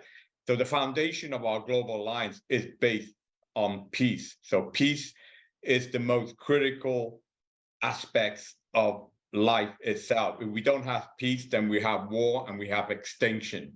So we gotta have peace. So our organization, which is a global organization, is dedicated to our peace mission. And that's why our heart and soul is so synergetic to what Paul is trying to do. So like I said, we're a global organization of artists, artisans, and activists involved very influentially around the world. For example, our influential partner in Africa, Rio.com, helped campaign for a new president of Nigeria, Bola Tinubu. And we're actually involved in a lot of activity, infrastructure activities in Nigeria. But I want to focus on activities which are related to our planet and specific to today's subject, which is obviously water. Now, one of our other planets, which I want to give a shout out, is Palaxi. Palaxi, I'm trying to work with Paul, as you know, to bring the organization called Music Without Borders. They want to bring art and culture from Africa, which is the cradle of humanity. And I'm hoping to bring them to be part of Paul's great music festival on April 22nd, which is Earth Day. But what is more relevant to Water Day, our organization also has a joint venture partnership agreement with Lumbini Trust organization. For those that do not know Lumbini, Lumbini is the birthplace of Buddha. And for those that have not gone to Nepal, I tell you, it is one of the most beautiful and spiritual places here on planet, and I absolutely recommend you to go there. So we signed an agreement to distribute their water from Lumbini, which is we label it as the divine God water, because we have the trust, which is a government organization, to distribute the spiritual water all around the world. So Nepal is very beautiful, but its GDP is only somewhere, I'll just look it up, $39 billion in 2022. The bottled water market, like this bottle, is worth 300 billion a year. So the bottled water market is literally almost 10 times the gross domestic product of Nepal. So I want to help create jobs. I want to help create opportunities, and I want to help turn beautiful Nepal from where it is into a prosperous nation, just as what we're trying to do with Africa as well. So I want to give Paul a great shout out for giving me this opportunity to highlight our collective and what we're doing on a global scale. And now, on my little pitch, before I finish, because I know you got a lot of great people on here as well, my ClydStar partner, Andrew Wen, has just finished her movie, The Man Who Met God. For those that know me personally will know my divine role in this life and why I walk this path of righteousness and goodness. And I want Paul, thank you. God bless you for giving me this little part to be on your adventure as well. So God bless you all. Everyone be safe, much love and much peace to you all. Thank you very much, Paul. And the same to you, Dr. Yang. What a great man you are. Big honor for us to be involved with you. Thank you so much. A lot of people are involved with water, and that's a good thing. And in fact, Ms. Ma, who was just on, has a life water with some kind of nutrients that are very healthy for you. I like this. This is another water, smart water. This is a glacier bought by Coca-Cola Corporation. And what was interesting about this water is that they take the water from the sky, from the clouds, and we're drinking it. So, when that water falls from the sky, it's clear, it's clean. And we need to think of different ways to save that water from when it falls from the sky. Some countries, what they do is that they have those on the roofs, when the water, they have buckets. They take the water from the roof and they put them in the buckets and they save the water. So that's a good thing. Just think if California had their act a little bit better together with all this past rain these last couple of weeks. Someone said to me they probably wouldn't need water for the next 20 years. I mean, they've had such a rain concern out there in general. Well, here's another opportunity in this world that we're going to go to Bangladesh now. And once again, thanks, Dr. Yang. We're going to Bangladesh with our good friend, Dr. Sharif Erdin Ahmad Rana, who he does a show like weekly, and out of Malaysia, Bangladesh, he has people from all around the world. And he's doing some important work in Bangladesh to make food products that help in the fish industry, in the food industry, in a country that he's explained to me. He said, "Boy, you got to come to Bangladesh." I don't think Bangladesh is probably exactly like Midtown Manhattan. So it's like a different kind of reality. And I think that's what we have to think about in this world. And just like Dr. Yang is talking about Africa, these are places that they're just not like Midtown Manhattan. We're just not going to the spigot and getting this great water from upstate New York. And, it's a more concerning worldwide scenario. So, Dr. Rana, please share what you're doing over there in Bangladesh. Thank you for getting on. Thank you, Mr. Paul. First, I would like to give thanks to give me the opportunity. You are a great mentor for me. You are a great philosopher who actually taking initiative. Recently from Malaysia, I come back to Bangladesh. You know that I have a very important initiative. It's called World Talent Economy Forum. We are bringing all of the talent from global communities. And second things, we are taking action. So action means we are solving energy problem, agricultural problem, educational problem in emerging economy, like country like Bangladesh, India, Malaysia. So most important thing is that when we focus on water, but recently I visit many places in Bangladesh and India. Next week, we have a very important conference with the Indian Ministry of Business. So I find water is a major problem in this emerging economy. Even though Bangladesh has 105 rivers, still we have the problem. So what is the problem behind all of the issues? I find that we need to work together. Unity, how we become united, that is the major problem of these communities.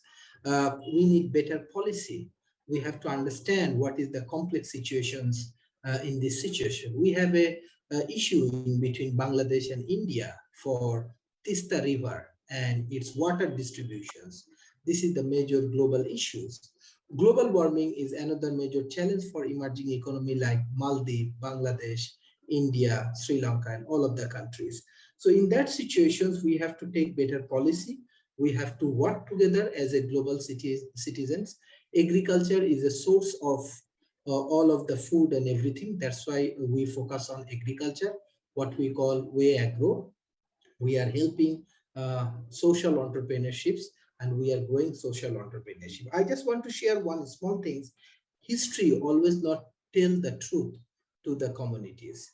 Example, I know that Mahatma Gandhi is a great leader, but after the like British period, Mahatma Gandhi become the father of Indian communities, father of the nations. And that is a great example for the Western world. But we do not know about the Chanakya, like this Indian community, like big Indian communities actually built up by the philosophy of Chanakya. And that time, there is a small communities around South Asia. And then Chanakya as a philosopher, he helped a great kings to make a bigger India. Then we move to the British periods, the European period, the European empires. Then Europeans actually divide these Indian communities, and we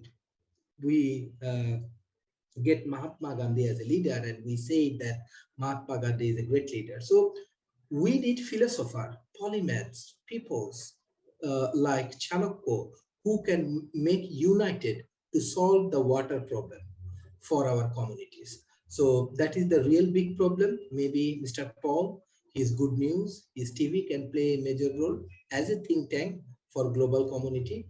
I find many of the people from around the world joining today's sessions. I want to give a special thanks to joining today's sessions, and we need help. Especially, we need help from developed world. You have resources, you have knowledge, you have ability to help emerging economy. Do not waste your time, energy, and money for wire, for all of the bad things. Better solve water problem. Thank you, Mr. Paul, to give me the opportunity. Dr. Rana, thank you very much. We're going to show a piece of video, and that piece of video that you shared with us is a business, and this is going to be in Bengali. What language is this video in? It's a Bangla language. Okay, so yeah, I'm not doing that well with that language right now. But so what is this video saying? Video actually saying as a social entrepreneurs like our farmer, how they grow their business, like fish business, how they grow this chicken, cow, and this kind of agriculture initiative. You know that Bangladesh has 170 million people. If you focus on East Bengal and West Bengal, 300 million people, we speak in same language. It's a definitely big community. We are 5th largest communities in the world. If you go to Singapore, it's a very small community, but they have 4 different languages. But we speak in one language. This is very important. So I believe that your TV shows will be very popular if you can translate in Bangla. Okay, my community can learn. And you have a good news as well. Many Nobel Prize winner like Dr. Muhammad Yunus, Abhijit Banerjee, Amartya Sen, Rabindranath Tagore, they are from Bengali community. They are very talented, and I want to invite you all in Bangladesh. Okay, well, we've been working with Bangladesh on some products, actually making some shoes and things, clothing from Bangladesh. So I have been involved with it, but I don't speak the language. If I could speak the language, 300 million. We only have 350 million in America. So unbelievable. All right, let's go to the video. Thank you very much, Dr. Anna. Thank you.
Sujala Greentech agro লিমিটেডে মৎস্য খামারির সংখ্যা 240 জন। এর মধ্যে 120 জন সরাসরি এবং 120 জন সহযোগী। সুজলা Greentech agro লিমিটেডের আওতায় মৎস্য খামারের আয়তন 275 একর। এই জলায়তন থেকে 2016 সালে মাছ উৎপাদনের লক্ষ্যমাত্রা 1200 টন। সারা দেশে সুজলা ফিডের ডিলার সংখ্যা 2 শতাধিক এবং 40টি জেলায় এর কার্যক্রম বিস্তৃত। 2016 সালে সুজলা ফিডের বিক্রয় লক্ষ্যমাত্রা 20,000 টন। 200 জন কর্মকর্তা কর্মচারী সরাসরি সুজলা ফিডের কার্যক্রমের সাথে সম্পৃক্ত। Thank you, Dr. Anna, and thank you for giving a lot of people work and feeding a lot of people. You're doing important work, and it's an honor to have you part of what we're doing. So now from Bangladesh, let's go to Vermont. All right, we're going to go to Vermont, America. But this guy would know. Actually, this is the gentleman who gives us our cards that we use because we put our name and so on. He puts our name on the back. He's just a wonderful guy. Robert Ferenza, Hug a Planet. He's been with us for a zillion years. He's 4,000 years old, and I'm 5,000.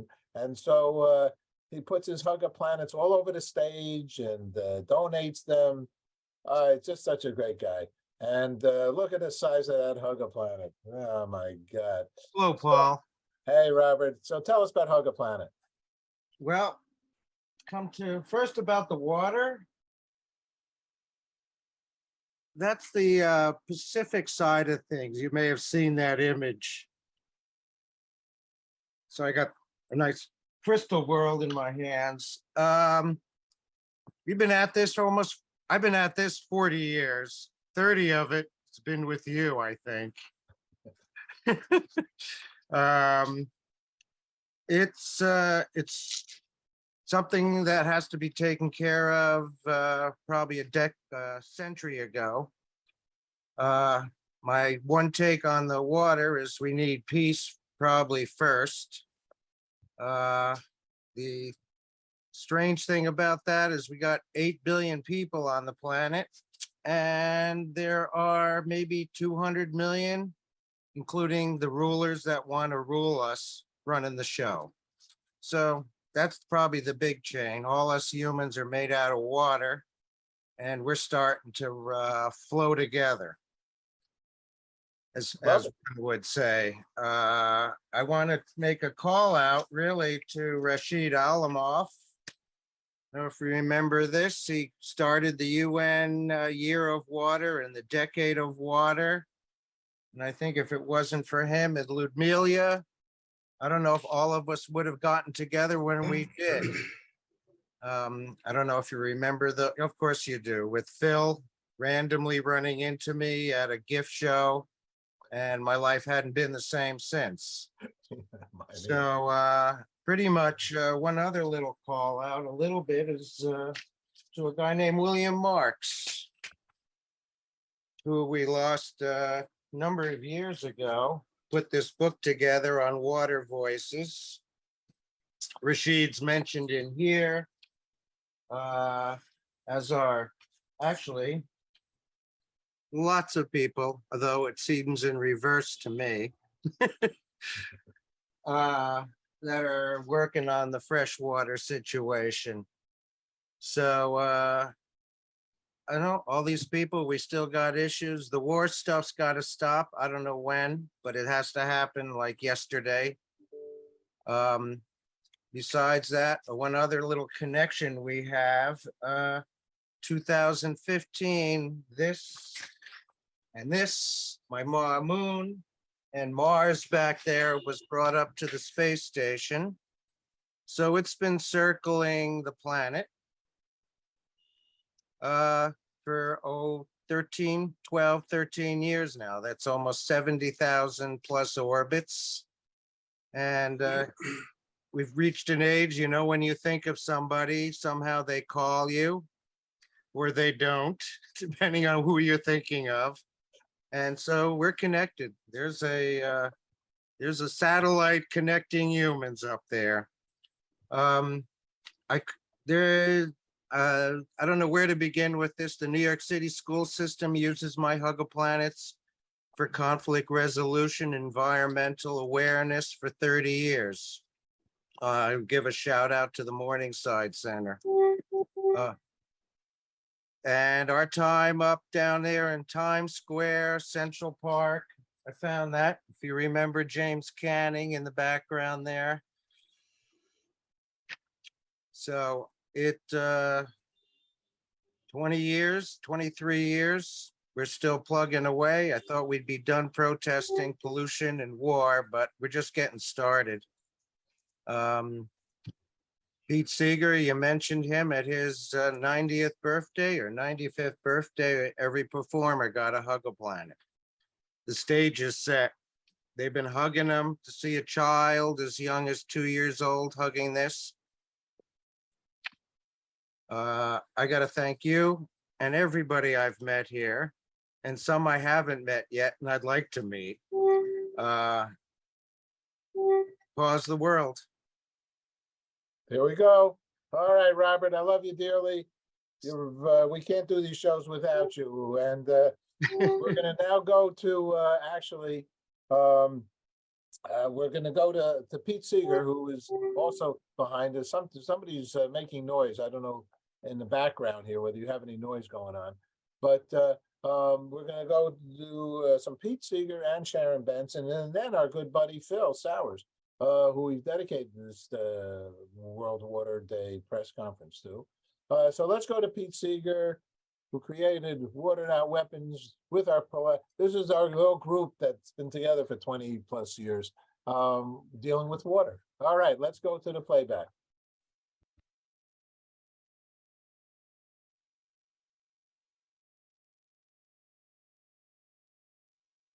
We can learn how to communicate with people we think we disagree with. I honestly believe that if the world is saved, it's going to be saved by tens of millions of little things.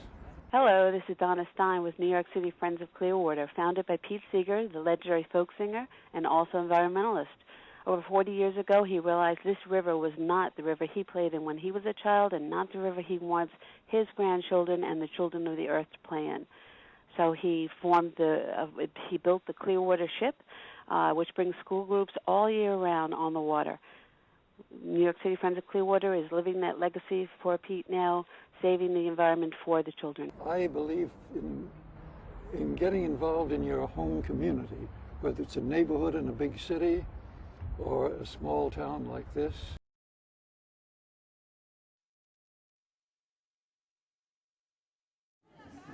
All right, you guys, this is something that was just written.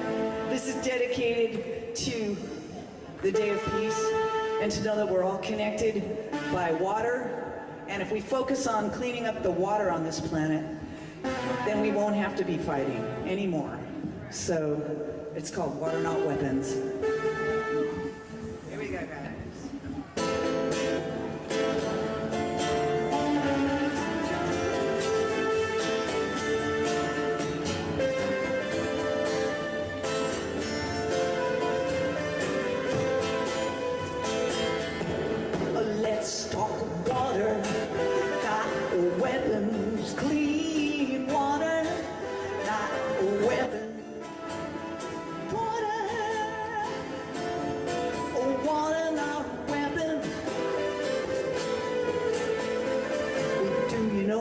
like not to have clean water.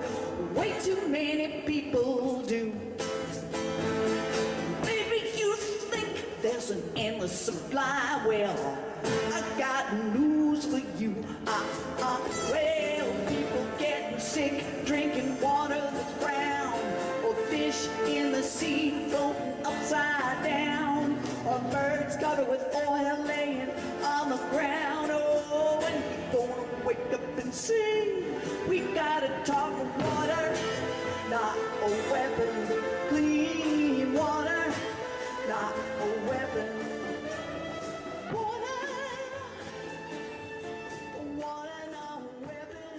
Hey, Sharon, this is from our old days there at the band shell in Central Park that Dr. Reverend Susanna Bastarrica, James Cannings helped create. I was the host for a zillion years. We produced a show called The Vigil for International Peace Day and Ecology, no less, okay? And all day, we do these big long shows, 7 hours, 10 hours, I don't know. No one wants to go home. No, we all want to promote the reality of world peace. And this year we will be doing these things in Times Square on Earth Day, 4/22. 9/11, we're going to do an event in Times Square for remembrance. And then 9/21 is the International Day of Peace. All right, the gentleman who we've talked about a lot here is Phil Sowers. And let's hear from Phil, who actually worked with Tajikistan to help create the World Water Day at the United Nations. Okay, let's go to the video with Phil. Thank you. What's peace for you? Last question. What's peace? What is peace? Yeah, peace, brother. Peace is boy, what is peace? Peace is a state of mind. You can be unhappy or you can be peaceful. And it's much more interesting to be peaceful than unhappy. I love you. And I try to stay in a peaceful mood. I don't get uptight. I work at not getting uptight. I don't let things get to me where it is going to make me uptight. I stay away from things that will rattle my cage. If I see them coming, I go the other way. Let me ask you one last question, just because it's the last of the last. But this is the last question. If you can remember them. Was it 5 P's, 4 P's? 5 P's. Prior planning prevents piss poor performance. It's the 6 P's. 6 P's. See, I couldn't remember, but I knew you would because you're younger than me. Piss poor performance. I love you dearly. Thanks, Phil Sowers. Thank you for action. Take care. Okay, we lost Phil the end of last year, and we dedicate this day to his efforts and his enthusiasm and the joy and dedication to his fellow human. Okay, animals, plants, and everything else. All right, we're going to now go to Montauk out there in the Hamptons area, which is sincerely a beautiful place that we love out that way. And we're going to go to a Montauk Film Festival where they had an environmental film festival, and they will have it again. And we're going to have a little video of someone who went to every state and surfed it. Phil is known for his surfboards. Phil surfboards Redondo Beach. Phil probably invented the boogie board, okay? Then Phil's surfboards, if you have one of them, they're worth about $20,000 now. He's a perfectionist, big time. All right, let's go to the Montauk Film Festival and to the video of the surfer going to a bunch of states, and it's all good. Thank you.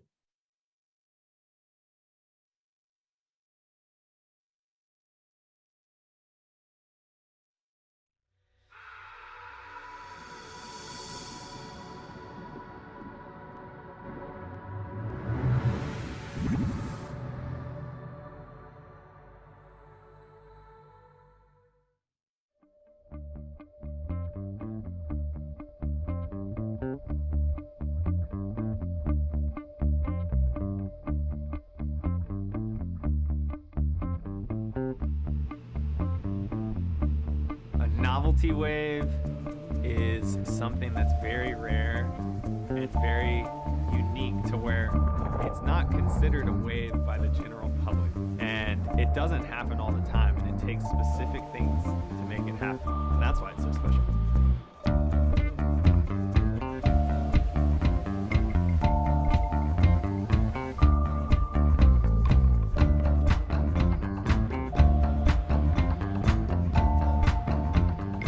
Ben was always more like, I would say, the underdog. When he started surfing, he became a really good surfer very quickly. It's just hard because you're out of the limelight of surfing. You know, the limelight is California, Hawaii, and the East Coast is just kind of like shed to the side. For some reason, they decided to do this stupid stunt stuff. And along with that, they're getting older and they're drinking more. Was I concerned? Yeah, I was really concerned. I broke my leg!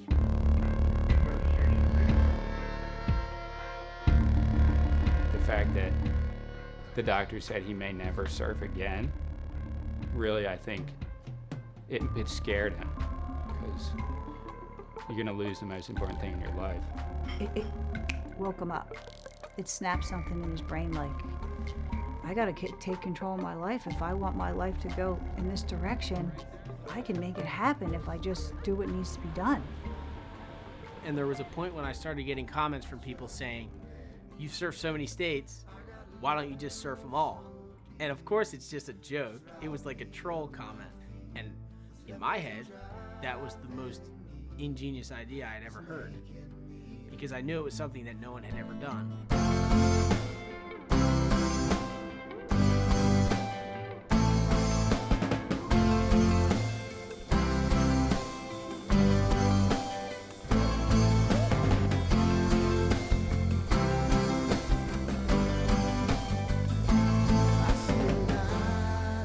Drinking's a cop-out for a lot of things, and it makes life a lot easier for people because they just cop out and they just, stay in that state. And he got out of it. He just took it and said, I'm gonna change the world. I'm gonna make a difference.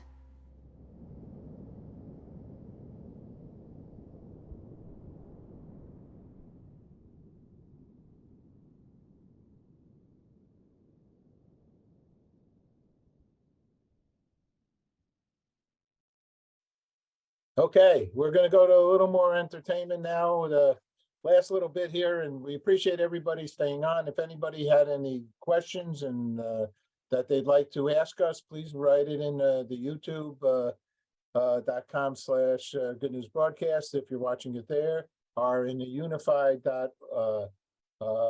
facebook.com/unify, and we're going to take a look at that at the end, and we'll get back to you and answer whatever the questions are to the best of our ability.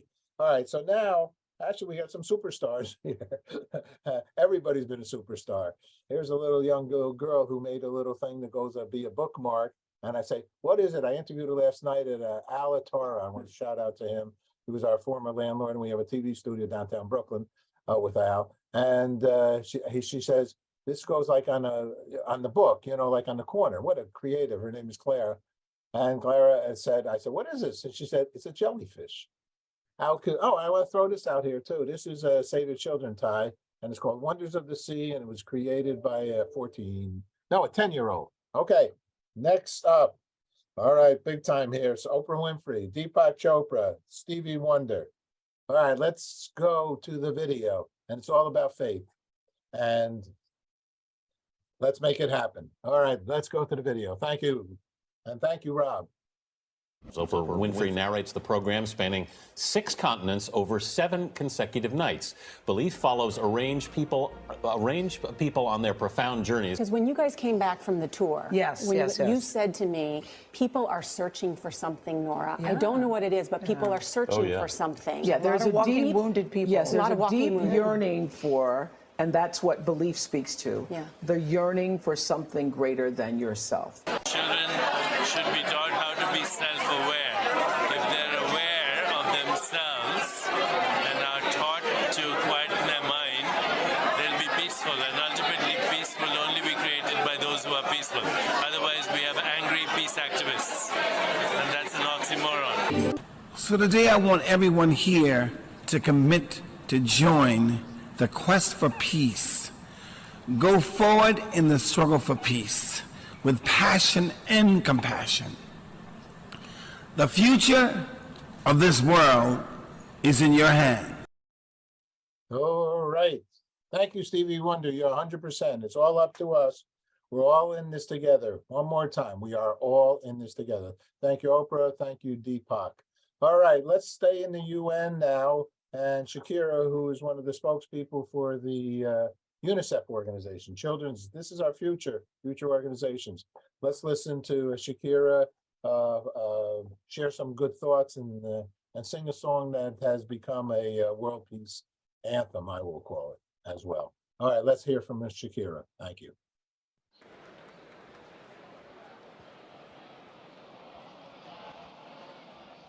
We live in a world in which many of those who are born poor will die poor. And it is up to us to be the first society to eradicate poverty and bring justice and equality to the most disenfranchised people on earth. Our children have the right to equal opportunities, to thrive, to be happy and healthy and safe.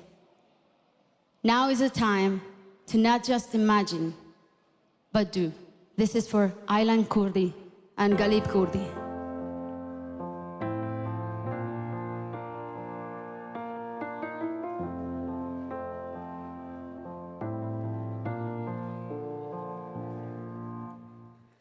Imagine there's no heaven. It's easy if you try. No hell below us. Above us, only sky. Imagine all for people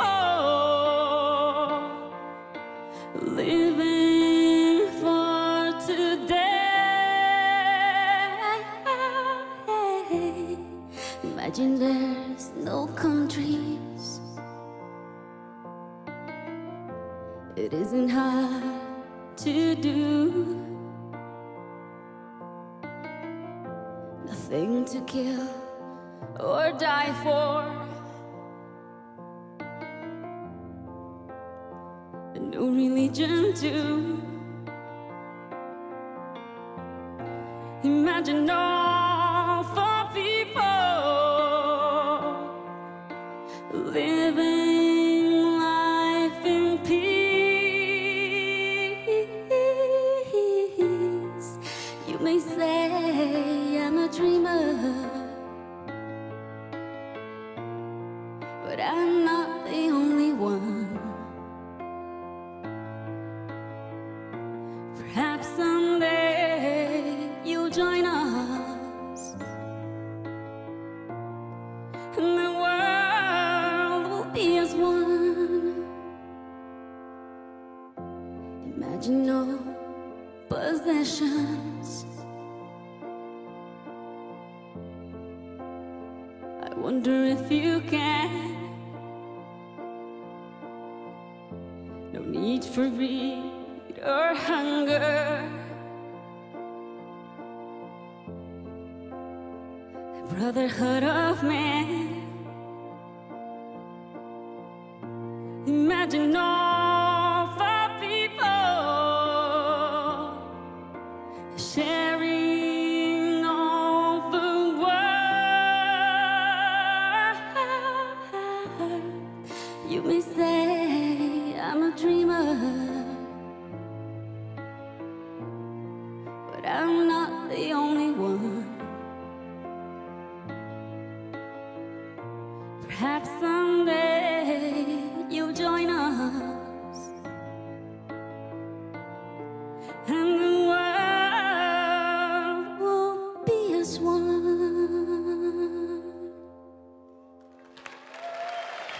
Thank you. Thank you so much. Actually, I wear this pin, Imagine Peace, from one of our Peace Day events in a church here in downtown that Yoko Ono gave to each one of us. And Yoko's been at many of our International Day of Peace events in Bandshell.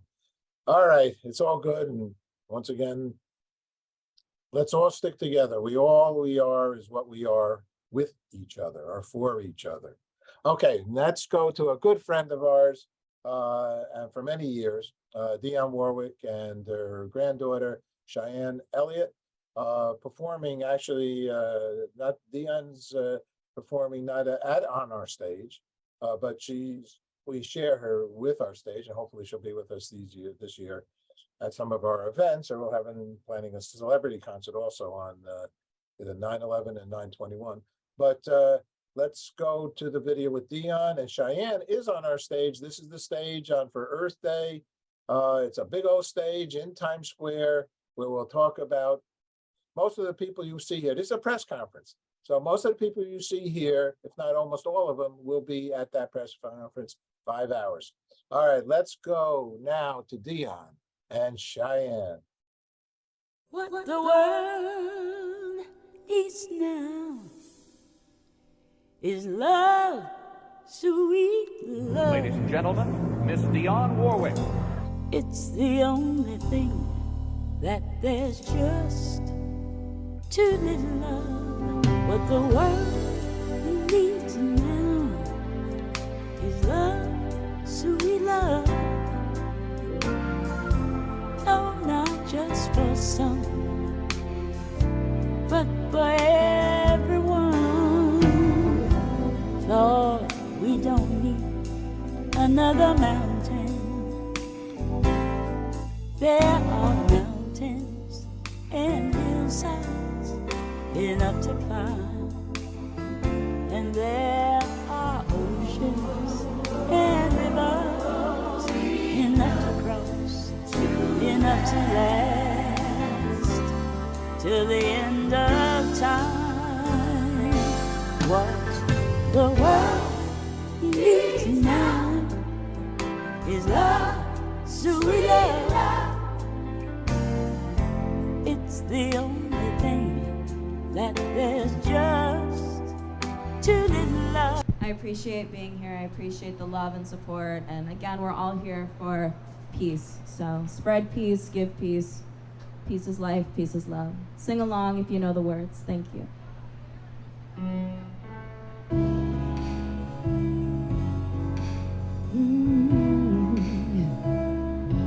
What the world needs now is love, sweet love. It's the only thing that there's just too little love. What the world needs now is love, sweet love. No, not just for some, but for everyone. Yeah. Lord, we don't need another mountain. There are mountains and hillsides enough to climb, and there are oceans and rivers enough to cross, enough to last. If you wanna know, if you wanna know what the world needs now is love, sweet love, yeah, yeah, 'cause it's the only thing now there is just too little. What the world needs now is love, sweet love, but no, not just for some, oh, but just for everyone.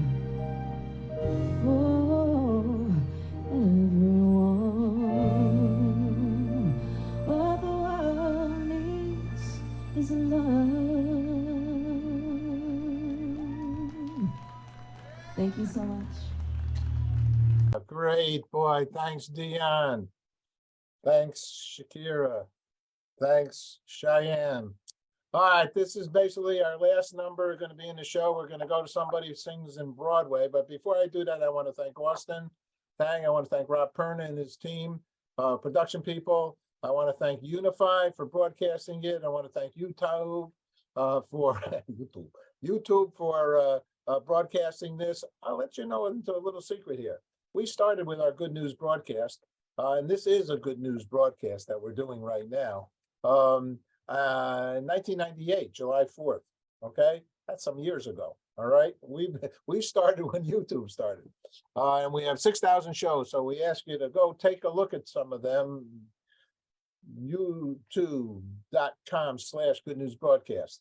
All right, and join us. Come down to Times Square. It's a Saturday. No excuses. We're gonna create a human peace sign. All right, let's make it a monster human peace sign. All right. We've had beautiful ones before, but I'd like to make even a bigger one.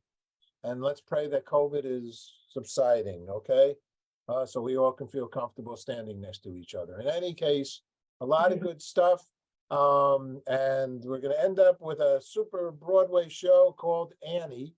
And we're going to be thinking about tomorrow. Tomorrow is today. Every moment. Enjoy every moment. Let's figure out the water concern. And let's not kid ourselves. It is a big concern. That's why we are having this show. And that's why we are showing what people are doing with water and the concern. There's big amount of people out there that know that water is the sustenance of life. Too much water, not good. Too little water, not good. So let's work together. The UN's meeting. Hopefully they can get some things resolved. And let's go to Annie, and thank you for the show. And right after Annie, we'll put some closing credits on this. And we're one.